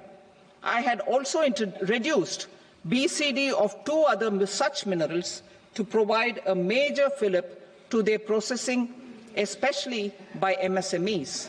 Now, I propose to fully exempt cobalt powder and waste, the scrap of lithium-ion battery, lead, zinc, and 12 more critical minerals. This will help secure their availability for manufacturing in India and promote more jobs for our youth. To promote domestic production of technical textile products such as agro-textiles, medical textiles, and geotextiles at competitive prices, I propose to add 2 more types of shuttle-less looms to the list of fully exempted textile machinery. I also propose to revise the BCD rate on knitted fabrics covered by 9 tariff lines from 10 or 20 to 20% or 115 rupees per kg, whichever is higher. Electronic goods. In line with our Make in India policy and to rectify inverted duty structure, I propose to increase the BCD on interactive flat panel display from 10% to 20% and reduce the BCD to 5% on open cell and other components. In 23-24 budget, for the manufacture of open cells of LCD, LED TVs, I had reduced the BCD on parts of open cells from 5% to 2.5%. To further boost the manufacture of such open cells, the BCD on these parts will now stand exempted. Lithium-ion battery. To the list of exempted capital goods, I propose to add 35 additional capital goods for EV battery manufacturing and 28 additional capital goods for mobile phone battery manufacturing. This will boost domestic manufacture of lithium-ion batteries, both for mobile phones and for electric vehicles. Shipping sector. Considering that shipbuilding has a long gestation period, I propose to continue the exemption of BCD on raw materials, components, consumables, or parts for the manufacture of ships for another 10 years.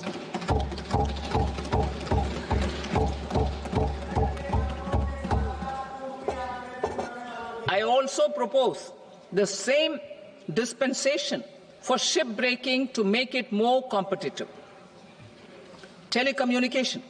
To prevent classification disputes, I propose to reduce the BCD from 20% to 10% on carrier-grade Ethernet switches to make it at par with non-carrier-grade Ethernet switches.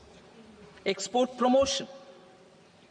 To facilitate exports of handicrafts, I propose to extend the time period for export from 6 months to 1 year, further extendable by another 3 months if required.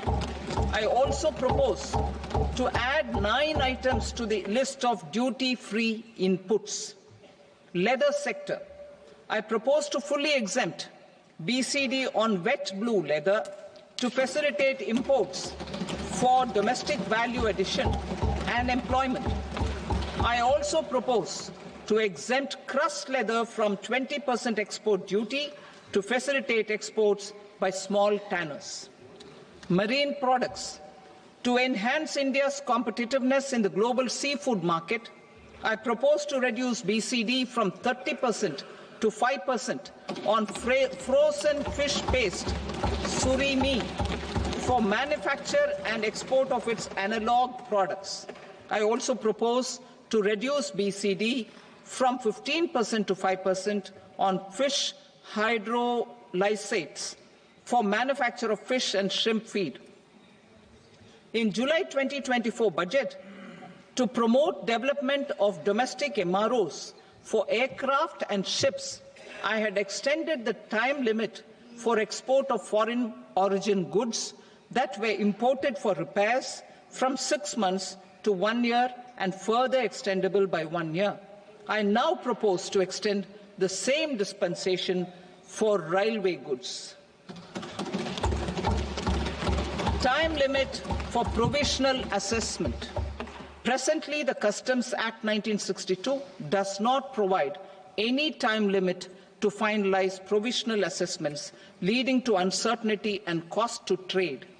As a measure of promoting ease of doing business, I propose to fix a time limit of 2 years, extendable by a year, for finalizing the provisional assessment. I propose to introduce a new provision that will enable importers or exporters, after clearance of goods, to voluntarily declare material facts and pay duty with interest but without penalty. This will incentivize voluntary compliance. However, this will not apply in cases where department has already initiated audit or investigation proceedings. For industry to better plan their imports, I propose to extend the time limit for the end use of imported inputs in the relevant rules from 6 months to 1 year. This will provide operational flexibility in view of cost and uncertainty of supply. Further, such importers will now have to file only quarterly statements instead of a monthly statement.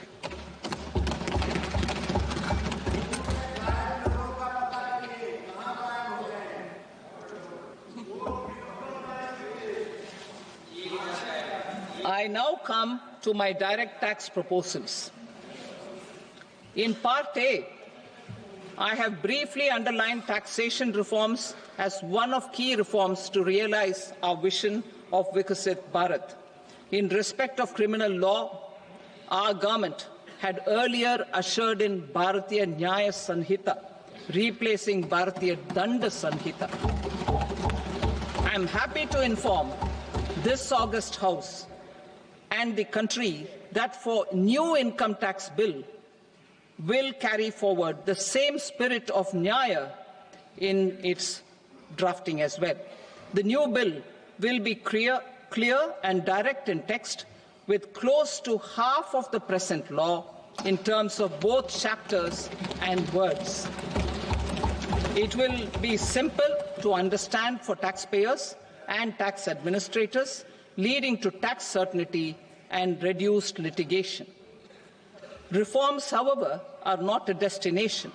They are means to achieve good governance for our people and economy. Providing good governance primarily involves being responsive.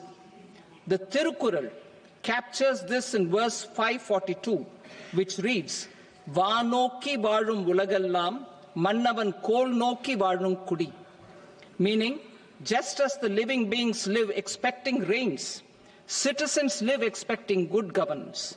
Our government is committed to keeping an ear to the ground and a finger on the pulse and responding while balancing our national building efforts.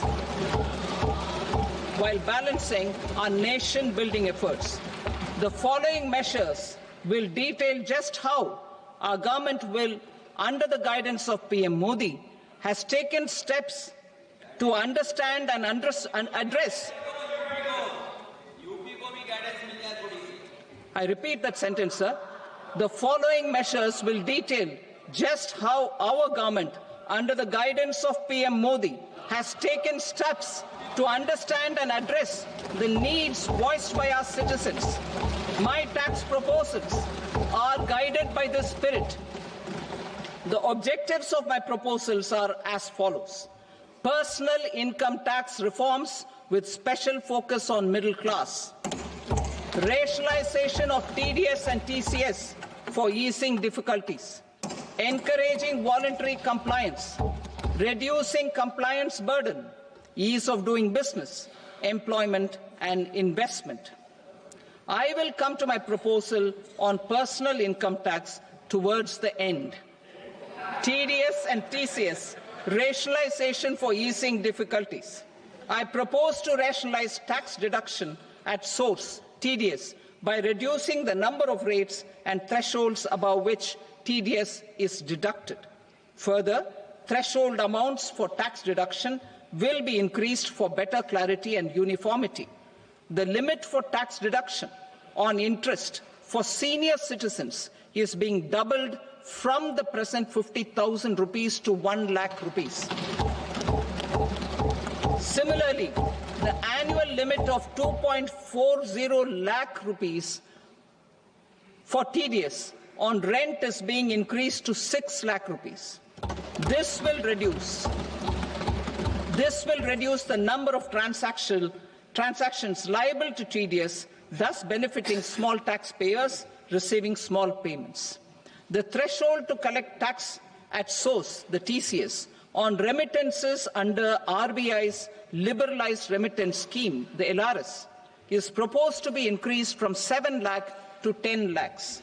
I also propose to remove TCS on remittances for education purposes, where such remittances is out of a loan taken from a specified financial institution. Both TDS and TCS are being applied on any transaction related to sale of goods. To prevent such compliance difficulties, I propose to omit the TCS. I also propose that the provisions of the higher TDS deduction will now apply only in non-PAN cases. In July 2024, the delay for payment of TDS up to the due date of filing statement was decriminalized. I propose to provide the same relaxation to TCS provisions as well. The government under the leadership of Prime Minister Modi believes in Sabka Saath, Sabka Vikas, Sabka Vishwas and Sabka Prayas. In line with this, we brought in updated return facility in 2022 for voluntary compliance by taxpayers who had omitted to report their correct income. Our trust in taxpayers was proved right. Nearly 90 lakh taxpayers voluntarily updated their incomes by paying additional tax. Taking this trust further, I now propose to extend the time limit to file updated returns for any assessment year from the current limit of 2 years to 4 years. I propose to reduce the compliance burden for small charitable trusts and institutions by increasing their period of registration from 5 years to 10 years. It is also proposed that disproportionate consequences do not arise for minor defaults such as incomplete applications filed by charitable entities. Presently, taxpayers can claim the annual value of self-occupied properties as nil only on the fulfillment of certain conditions. Considering the difficulties faced by taxpayers, it is proposed to allow the benefit of 2 such self-occupied properties without any condition. To streamline the process of transfer pricing and to provide an alternative to yearly examination, I propose to introduce a scheme for determining arm's length price of international transaction for a block period of 3 years. This will be in line with global best practices. With a view to reduce litigation and provide certainty in international taxation, the scope of safe harbor rules is being expanded. A number of senior and very senior citizens have very old national savings schemes accounts. As interest is no longer payable on such accounts, I propose to exempt withdrawals made from NSS by individuals on or after 29th August 2024. I am also proposing to allow similar treatment to NPS Vatsalya accounts as is available to normal NPS accounts subject to overall limits. In my speech in July 2024, I had promised that all processes, including giving effect to appellate orders, shall be digitalized and made paperless over the next 2 years. So I'm happy to announce that digitalization is being made operational now. In July 2024, we brought in the Vivad Se Vishwas scheme to resolve income tax disputes pending in appeal. The scheme has received a great response, with nearly 33,000 taxpayers having availed of the scheme to settle their disputes. I have a few proposals to promote investment and employment. It is proposed to provide a presumptive taxation regime for non-residents who provide services to a resident company that is establishing or operating an electronics manufacturing facility. I further propose to introduce a safe harbor for tax certainty for non-residents who store components for supply to specified electronics manufacturing units. Presently, the tonnage tax scheme is available only to sea-going ships. The benefits of existing tonnage tax scheme are proposed to be extended to inland vessels registered under the Indian Vessels Act 2021 to promote inland water transport in the country. Extension for incorporation of startups. We continue to support the Indian startup ecosystem. I propose to extend the period of incorporation by 5 years to allow the benefit available to startups which are incorporated before 1/4/2030. In order to attract and promote additional activities in the IFSC, I am inter alia proposing specific benefits to ship leasing units, insurance offices, and treasury centers of global companies which are set up in IFSC. Further, to claim benefits, the cut-off date for commencement in IFSC has also been extended by 5 years to 31/3/2030. Category 1 and Category 2 AIFs are undertaking investments in infrastructure and other such sectors. I propose to provide certainty of taxation to these entities on the gains from securities, to promote funding from sovereign wealth funds and pension funds to the infrastructure sector. I propose to extend the date of making an investment by 5 more years up to 31st March 2030.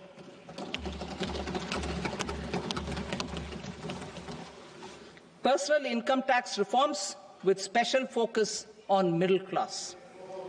Democracy, demography, and demand are the key support pillars in our journey towards Vikasit Bharat. The middle class provides strength for India's growth. This government, under the leadership of Prime Minister Modi, has always believed in the admirable energy and ability of the middle class in nation building. In recognition of their contribution,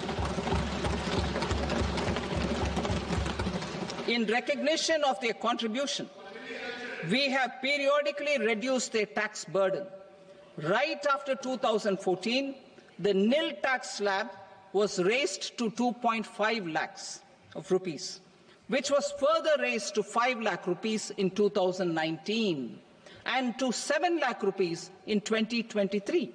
This is reflective of our government's trust on the middle class taxpayers.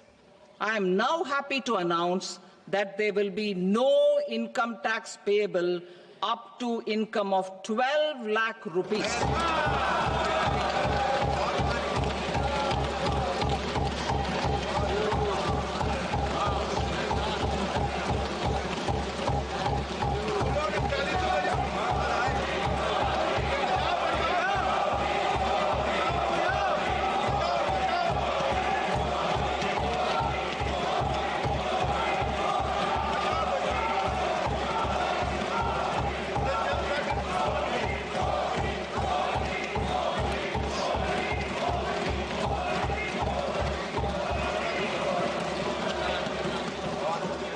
So, average income of 1 lakh per month, other than the special rate income such as capital gains, under the new regime.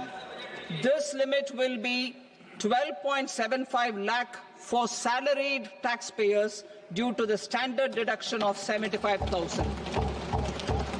Slabs and rates are being changed across the board to benefit all taxpayers. The new structure will substantially reduce the taxes of the middle class and leave more money in their hands, boosting household consumption, savings, and investment. In the new tax regime, I propose to revise tax rate structures as follows: 0 to 4 lakh rupees nil, 4.8 lakh rupees to 4 to 8 lakh rupees 5%, 8 to 12 lakh rupees 10%, 12 to 16 lakh rupees 15%, 16 to 20 lakh rupees 20%, 20 to 24 lakh rupees 25%, and above 24 lakh rupees 30%. To taxpayers up to 12 lakh of normal income other than special rate income such as capital gains. I read that again. To taxpayers up to 12 lakh of income other than special rate income such as capital gains, tax rebate is being provided in addition to the benefit due to slab rate reduction in such a manner that there is no tax payable by them. The total tax benefit of slab rate changes and rebate at different income levels can be illustrated with a few examples. A taxpayer in the new regime with an income of 12 lakh rupees will get a benefit of 80,000 rupees in tax, which is 100% of tax payable as per the existing rates. A person having income of 18 lakh rupees will get a benefit of 70,000 rupees in tax. That is 30% of tax payable as per existing rates. A person with an income of 25 lakh gets a benefit of 1,10,000 rupees. That is 25% of his tax payable as per existing rates. Details of my tax proposals are given in the annexure. As a result of these proposals, Honourable Speaker, sir, revenue of about 1 lakh crore in direct taxes and 2,600 crores in indirect taxes will be foregone. Mr. Speaker, sir, with this, I commend the budget to this august House.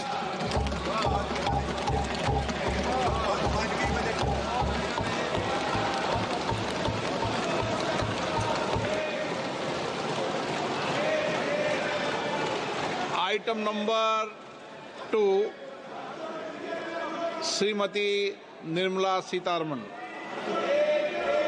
Sir, with your permission, I rise to lay on the table the following statements under Section 3(1) of the Fiscal Responsibility and Budget Management Act 2003. Medium-term fiscal policy cum fiscal policy strategy statement and macroeconomic framework statement. Item number 3, Srimati Nirmalasitharaman. Sir, with your permission, I rise to move for leave to introduce the Finance Bill 2025.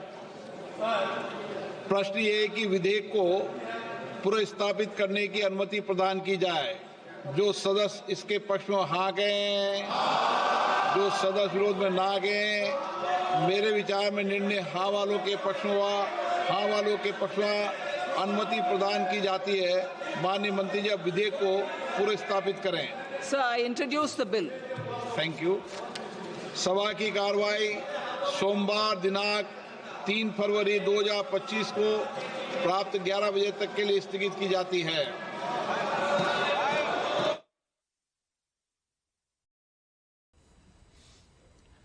तो ये budget जो है अब पेश हो चुका है और ऐसे ही वाकई जो तमाम उम्मीदें थी वो इस बजट से पूरी होती नजर आ रही हैं। हर वर्ग का ख्याल इस बजट में रखा गया है। बिल्कुल बिल्कुल, युवाओं की बात करें, किसानों की बात करें, महिलाओं की बात करें, सबका ख्याल रखा है और मिडिल क्लास का सबसे ज्यादा ख्याल रखा गया, क्योंकि अभी अभी जो उन्होंने बजट भाषण खत्म होने से पहले टैक्स स्लैब की घोषणा की, उसमें 0 से लेके 4 लाख तक, जी हां 0 से लेके 4 लाख तक जो बजट है, बजट में आयकर दाताओं के लिए एक बड़ी छूट इसका ऐलान किया गया। जी हां, जिस बात का हम अभी जिक्र कर रहे थे, इस बजट में जो मिडिल क्लास है, जो इनकम टैक्स पेयर्स हैं, उनके लिए बड़ी छूट 4 से 8 लाख तक की आमदनी पर 5% टैक्स और 0 से लेकर 4 लाख रुपए तक पर बिल्कुल भी टैक्स नहीं, 0% टैक्स। और उसके बाद से आप देखिए 4 लाख से 8 लाख पर 5%, 8 लाख से 12 लाख पर 10% का टैक्स, 12 लाख से 16 लाख पर 15% का टैक्स, 16 लाख से 20 लाख पर 20% का टैक्स और 20 लाख से 24 लाख की आमदनी पर 25% का टैक्स और 24 लाख से अधिक की आमदनी पर 30% का टैक्स।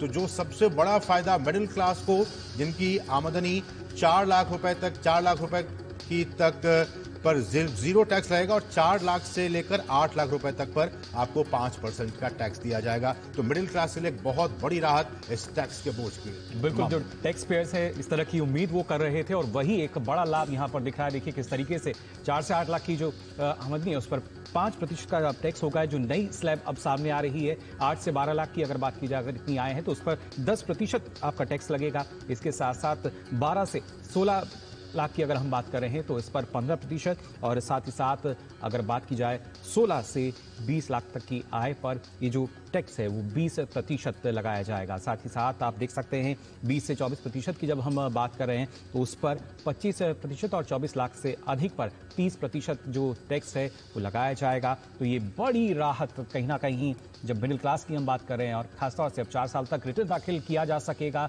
ये ऐलान किया वित्त मंत्री निर्मला सीतारमण ने।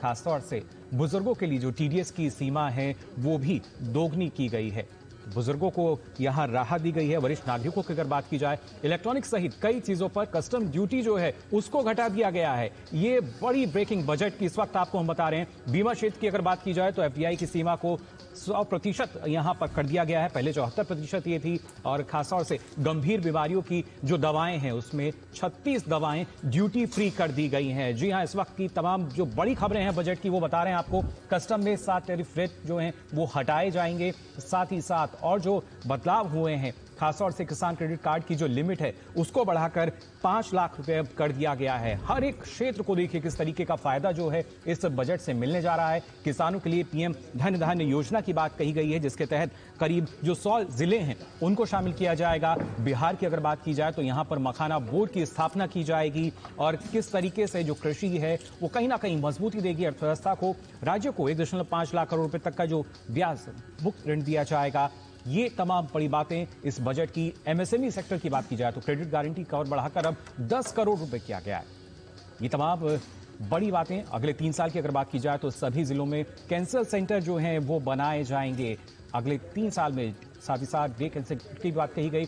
मेडिकल कॉलेजेस में करीब 10,000 सीटें जो हैं वो बढ़ाई जाएंगी। किस तरीके से विस्तार किया जा रहा है। शिक्षा क्षेत्र की बात की जाए और खासतौर से शिक्षा के लिए सेंटर ऑफ एक्सीलेंस एआई जो है वो बनाए जाएंगे। करीब 500 करोड़ का जो प्रावधान है वो इसके लिए 20,000 करोड़ का न्यूक्लियर एनर्जी का मिशन बनेगा। 2047 तक 100 गीगावाट नव की ऊर्जा का लक्ष्य रखा गया है। जी अगर हम न्यूक्लियर पावर की बात कर रहे हैं उसके लिए बाकायदा ये मिशन और खासतौर से मेरीटाइम डेवलपमेंट फंड जो है वो बनाया जाएगा। हर एक मोर्चे पर किस तरीके से जो मजबूती है वो मिलती हुई नजर आएगी। मध्यम वर्ग के लिए 40,000 अधूरे घर जो हैं वो भी बनाए जाएंगे। तो हर एक क्षेत्र के लिए, हर एक वर्ग के लिए यहां पर इस बजट में काफी कुछ। अनुलिपि संरक्षण के लिए ज्ञान भटन मिशन जो है उसकी घोषणा यहां की गई है। साथ ही साथ अगर बात की जाए अंतर्राष्ट्रीय कारोबार के लिए भारत ट्रेड नेट भी बनेगा। डीपीआई जो है वो और देखिए किस तरीके से अब मजबूत होता हुआ नजर आएगा। और मेडिकल टूरिज्म के लिए भी वीजा नियमों में छूट का प्रावधान यहां पर रखा गया है, उसके तहत भी छूट मिलेगी और इसके जरिए जो बढ़ावा है वो दिया जाएगा। सभी सरकारी स्कूलों में ब्रॉडबैंड कनेक्टिविटी जो है वो मुहैया कराई जाएगी। किस तरीके से विकसित भारत की तरफ एक मजबूत कदम, खिलौनों का ग्लोबल हब बनने का जो लक्ष्य रखा गया है, यानी जब हम टॉयज की बात करें उसके लिए कैसे भारत जो है एक ग्लोबल हब के रूप में बेहतर तरीके से उभरेगा। स्टार्टअप को 2030 तक छूट जो है उन पर बरकरार रहेगी। ये तमाम ऐसे फैक्टर्स जो कि कहीं ना कहीं मजबूती देते नजर आएंगे। प्रोबेशनल असेसमेंट की सीमा अब अधिकतम 3 साल की गई है। साथ ही साथ अगर बात की जाए तो भगवान बुद्ध से जुड़े जो आध्यात्मिक स्थल हैं वो उनका और विकास होगा, वो और विकसित होंगे। तो किस तरीके से धार्मिक पर्यटन की जब हम बात कर रहे हैं, नई उड़ान योजना में 4 करोड़ मुसाफिर जो हैं उनका लक्ष्य रखा गया है, किस तरीके से लाभान्वित उनको किया जाएगा। तो ये तमाम बड़ी बातें इस बजट 2025 की। क्या कुछ खास रहा है इस बजट में लगातार आपको हम बता रहे हैं। और सबसे महत्वपूर्ण जब टैक्स स्लैब की बात कर रहे हैं, जो टैक्स पेयर्स हैं उनकी जो बड़ी उम्मीद थी वो लगभग पूरी होती हुई। 4 से 8 लाख की आमदनी पर आपको जैसा हमने बताया कि किस तरीके से 5% टैक्स, 8 से 12 लाख की जो आय है उस पर 10% टैक्स और साथ ही साथ जब 12 से 16 तक की जो आय है उस पर 15%, जबकि 16 से 20 पर ये हो जाएगा 20%। और वहीं जब हम बात कर रहे हैं इससे अधिक की यानी 20 से 24 लाख की अगर आपकी आय है तो उस पर करीब 25% अब आपको टैक्स देना होगा। इससे देखिए कितनी बचत होगी। और 24 लाख से ऊपर है तो करीब 30% टैक्स राहत जो है एक वो बड़ी दी गई है। और इसके जरिए जो बचत है वो लगातार की आपको मिल सकेगी। और अगले सप्ताह जो नया टैक्स विधेयक है वो भी आएगा। जी हाँ, इनकम टैक्स बिल का उन्होंने जिक्र किया है, इस पर और जानकारी आपको हम देंगे। और अब अगले 4 साल जो उनमें रिटर्न आप दाखिल कर सकते हैं। ये तमाम बड़ी बातें वित्त मंत्री निर्मला सीतारमण ने कही हैं। वरिष्ठ नागरिकों की बात की जाए, बुजुर्गों के लिए जो टीडीएस की सीमा है उसको दोगुना कर दिया गया है। किस तरीके से जो वरिष्ठ नागरिक हैं उनको उसका लाभ मिलेगा। और जो आइटम सस्ते हुए हैं, देखिए इलेक्ट्रॉनिक सहित कई चीजों पर कस्टम ड्यूटी घटाई गई है। तो टीवी एलईडी की बात की जाए या ईवी कार की हम बात करें, इस पर इसका सीधा असर आएगा। बीमा क्षेत्र, वहां पर एफडीआई की सीमा अब 100% कर दी गई है। और साथ खासतौर से जब हम बता रहे हैं आपको, जो गंभीर बीमारियों के लिए 36 दवाएं वो भी ड्यूटी फ्री की गई हैं, जिसमें कैंसर की जो दवाएं हैं वो भी शामिल हैं। साथ ही साथ कस्टम में 7 टैरिफ रेट हटाए जाएंगे।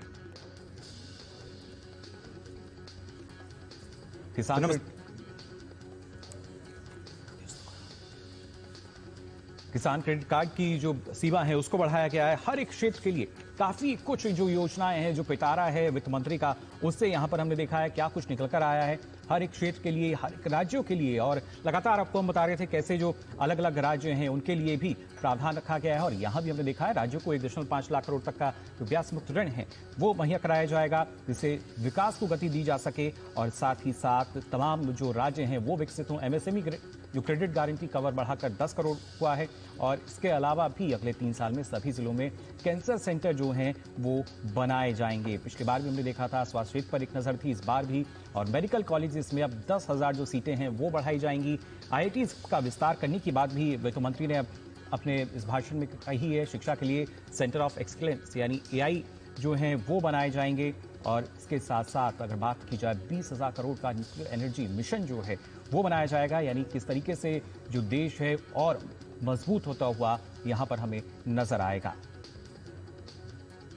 2047 तक 100 गीगावाट नाप की ऊर्जा का लक्ष्य रखा गया है। मैरीटाइम डेवलपमेंट फंड जो है वो भी बनाया जाएगा। ये तमाम बड़ी बातें वित्त मंत्री निर्मला सीतारमण ने अपने संबोधन में कही। और साथ ही साथ मध्यम वर्ग के लिए 40,000 अधूरे घर जो हैं वो बनाए जाएंगे। तमाम जो बड़ी बातें रही हैं इस बजट की वो लगातार आपके साथ हम साझा कर रहे हैं। भारत में जो बैटरी उत्पादन बढ़ाने पर जोर दिया जाएगा।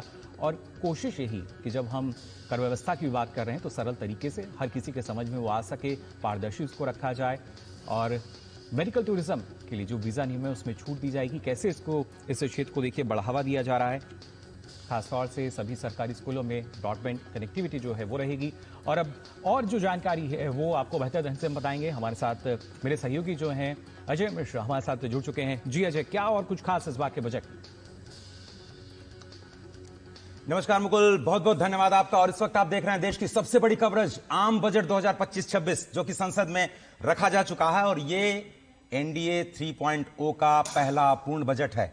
इसलिए भी ऐतिहासिक है क्योंकि वित्त मंत्री निर्मला सीतारमण जी ने एक नया रिकॉर्ड बनाया है, नया विश्व रिकॉर्ड बनाया है। पहले तो वो सबसे पहली महिला पूर्णकालिक वित्त मंत्री हैं जिन्होंने लगातार 8 बार बजट को संसद में पेश किया है जी। और आपको बताएं कि इस विश्व रिकॉर्ड के साथ ही, इस अच्छी खबर के साथ ही, अगले साल देश के विकास पर 50,65,000 करोड़ रुपए खर्च किए जाएंगे। तो विकास की जो यात्रा है, विकास की जो पाइपलाइन है, उसमें कितना खर्च, जिस तरह से हम अपने घर का बजट बनाते हैं, वित्त मंत्री जी ने इस देश का बजट बनाया है। और ये ऐलान कर दिया है, संसद के पटल पर इस बात को रख दिया है कि अगले साल देश की विकास यात्रा पर सरकार, केंद्र सरकार 50,65,000 करोड़ रुपए का खर्च करेगी। दूसरी सबसे बड़ी बात यह है कि मध्यम वर्ग को सबसे बड़ा तोहफा दिया गया है। मैं इसलिए कह रहा हूं क्योंकि लगातार हम पिछले बजट में देखा हमने कि नए डायरेक्ट टैक्स कोड की बात चल रही है, जिस पर लगातार हम अपने एक्सपर्ट से चर्चा करेंगे और क्या कुछ काम वहां पर हुआ है। लेकिन मध्यम वर्ग जो लगातार ये कहा जा रहा था कि इस बजट की सबसे बड़ी खासियत क्या है, तो वो है नई कर व्यवस्था। बहुत ही सरल है और क्या कुछ इसका फायदा होगा आम आदमी को। हमारे साथ बहुत ही बड़े टैक्स एक्सपर्ट देश के इस वक्त हमारे साथ जुड़ेंगे, उनसे हम चर्चा करेंगे। तीसरी बड़ी बात, वित्तीय अनुशासन पर लगातार 2020 के बाद यानी कोरोना महामारी के बाद जो फोकस दिखा है, उसमें लगातार जो वित्तीय अनुशासन की वजह से वित्तीय घाटे में गिरावट दिखी है, उसका एक स्पष्ट संदेश है कि भारत वित्तीय निश्चितता को लेकर के, वित्तीय अनुशासन को लेकर के पूरी तरह से सजग है। और 4.4% ऑफ फिस्कल डेफिसिट का जो लक्ष्य रखा गया है वो बिल्कुल सही दिशा में। मेरे साथ 3 खास मेहमान जुड़ रहे हैं इस विशेष चर्चा को आगे बढ़ाने के लिए। मेरे साथ श्री सचिन चतुर्वेदी जी, जो कि डायरेक्टर जनरल है RIS for developing nation. Sir बहुत बहुत धन्यवाद वक्त निकालने के लिए, आप हमेशा की तरह पोस्ट बजट एनालिसिस में आए। देश के शायद सबसे बड़े टैक्स एक्सपर्ट वेद जैन साहब बिल्कुल हमारे साथ बैठे हुए हैं। वेद जैन साहब बहुत बहुत धन्यवाद आपका।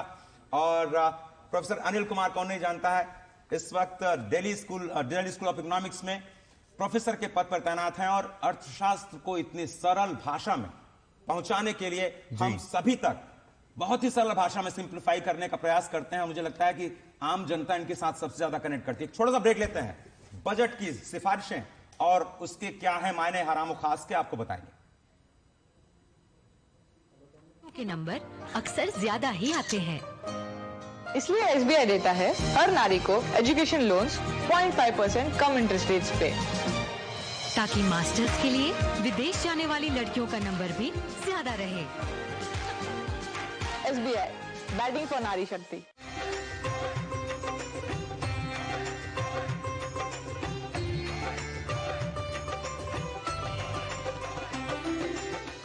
पर लोन लेने के लिए खुद का हैवी मार्जिन लगाना पड़ता है। 80% तक का बिजनेस लोन मिलेगा, वो भी कोलैटरल फ्री। अच्छा, 5 करोड़ तक बैंक ऑफ बड़ौदा संभाल लेगा। लेकिन बिजनेस शुरू हो गया तो इन दोनों कौन संभालेगा? मम्मी तुम बिजनेस संभालो, रोहन को मैं संभाल लूंगी। बड़ौदा महिला स्वावलंबन लोन, तो शुरू कीजिए अपना ड्रीम बिजनेस। क्या आप जीवन में अनहोनी घटनाओं की चुनौती से सुरक्षित है? सुरक्षा का भरोसा नेशनल इंश्योरेंस के साथ। प्रोडक्ट्स की एक विशाल रेंज जो सुरक्षित रखे आपके जीवन के हर पहलू को, चाहे हो सेहत, घर, गाड़ी या business. Prompt service, hassle free process, fair settlements और कैशलेस फैसिलिटी के लिए टाई अप। हमारी वेबसाइट या अपने करीबी NIC ऑफिस में जाए। नेशनल इंश्योरेंस 1906 से आपके भरोसेमंद इंश्योरेंस पार्टनर।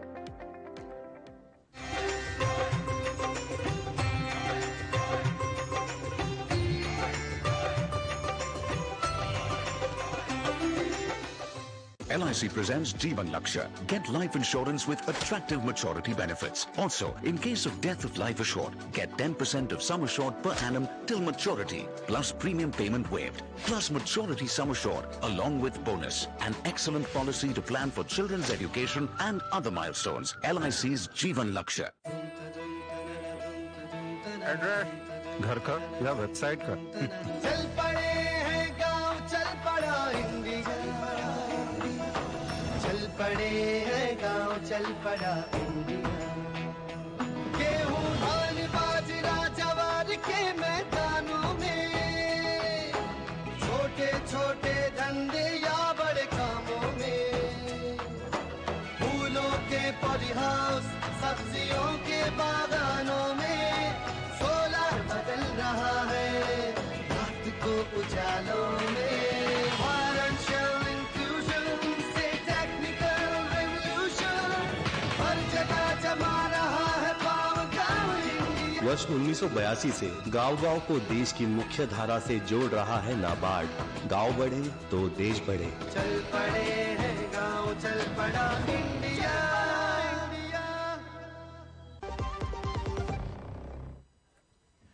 तो ब्रेक के बाद आप सभी का एक बार फिर स्वागत। आप देख रहे हैं हमारे साथ बजट 2025 DD न्यूज पर स्पेशल कवरेज सुबह 7 बजे से लगातार, और बजट में जो खास रहा है उस पर लगातार आपको हम यहां जानकारी दे रहे हैं। सचिन जी, किस तरीके से आप देखते हैं, विकसित भारत के आर्थिक विजन की हम बात कर रहे थे, उसकी झलक इस बजट में भी नजर आ रही है?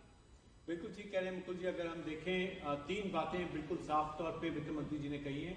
सबसे पहला कृषि के क्षेत्र में जो हमने देखा कल इकोनॉमिक सर्वे में, कृषि ने एक बड़ा आधार हमारे आर्थिक विकास को दिया है। आज वित्त मंत्री ने भरपूर कृषि क्षेत्र को जो बजट के माध्यम से संदेश दिया जाना चाहिए था वो आज दिया है जी। दूसरा आप देखिए मैन्युफैक्चरिंग, चाहे वो स्मॉल और मीडियम इंटरप्राइजेज हो, बड़े इंटरप्राइजेज हो, सभी को एक बड़ा इंसेंटिव फ्रेमवर्क आज दिया गया है। तीसरा जो हमारा एक्सटर्नल सेक्टर है, जहां हमारे एक्सपोर्ट्स हैं, इंपोर्ट्स हैं, टैरिफ ड्यूटीज हैं, FDI है, तीनों के लिए कई मेजर प्रयास किए गए हैं। तो मैं समझता हूं कि जो 2047 का भारत हम देख रहे हैं उसकी तरफ आज बहुत तेजी से कदम बढ़ाए गए हैं। चलिए सर, अब मुकुल, हमें लगता है कि आज की सबसे जो बड़ी हाईलाइट है उसको हम लेकर चलते हैं टैक्स एक्सपर्ट विजय साहब के पास में। सर, सबसे पहले तो यही कि ये कैसी व्यवस्था है, किस तरह से आप देख रहे हैं इसको। 4 लाख तक छूट है, 12 लाख तक छूट है, थोड़ा सा सिंप्लीफाई कीजिए। बचत कितनी होगी? बिल्कुल देखिए, ये तो इस बजट की सबसे बड़ी अगर घोषणा इस बजट की है तो ये है। देखिए, और पिछले 1 महीने से जब से बजट की चर्चा शुरू हुई तो सभी का फोकस था कि आम आदमी को राहत मिलनी चाहिए। और आपने देखा होगा प्रधानमंत्री जी ने भी आज सुबह जब कहा था कि आम आदमी को निगाह में रखना है, और मैं आम आदमी की भाषा ये समझता हूँ वो निम्न वर्ग में भी नहीं है जिसे मिडिल क्लास कहते हैं, और वो उच्च वर्ग में भी नहीं है। और वो बाय एंड लार्ज वही है जो टैक्स पे करता है, वो अपनी इनकम पे भी टैक्स पे करता है। लगभग मैं मानता हूँ जिसकी आमदनी 4 या 5 लाख रुपए सालाना से 20 लाख या 25 लाख रुपए है, वो एक आम आदमी है। तो वो जब अपनी साधारण, चाहे वो सैलरी वाला है, चाहे वो MSME स्मॉल सेक्टर वाला है, अगर उसकी इनकम 15-20 लाख रुपए है तो वो इनकम पे टैक्स देता है। फिर जिस इनकम कमा के टैक्स बचता है उससे जो शॉपिंग करता है बाजार में खाने की और चीजें खरीदता है, उस पर GST देता है। तो उसको राहत देने की सबसे ज्यादा जरूरत थी, और जितनी लोगों ने डिमांड की थी, चाहे वो किसी CIA ने, चैम्बर ने की, आम आदमी ने सोची, या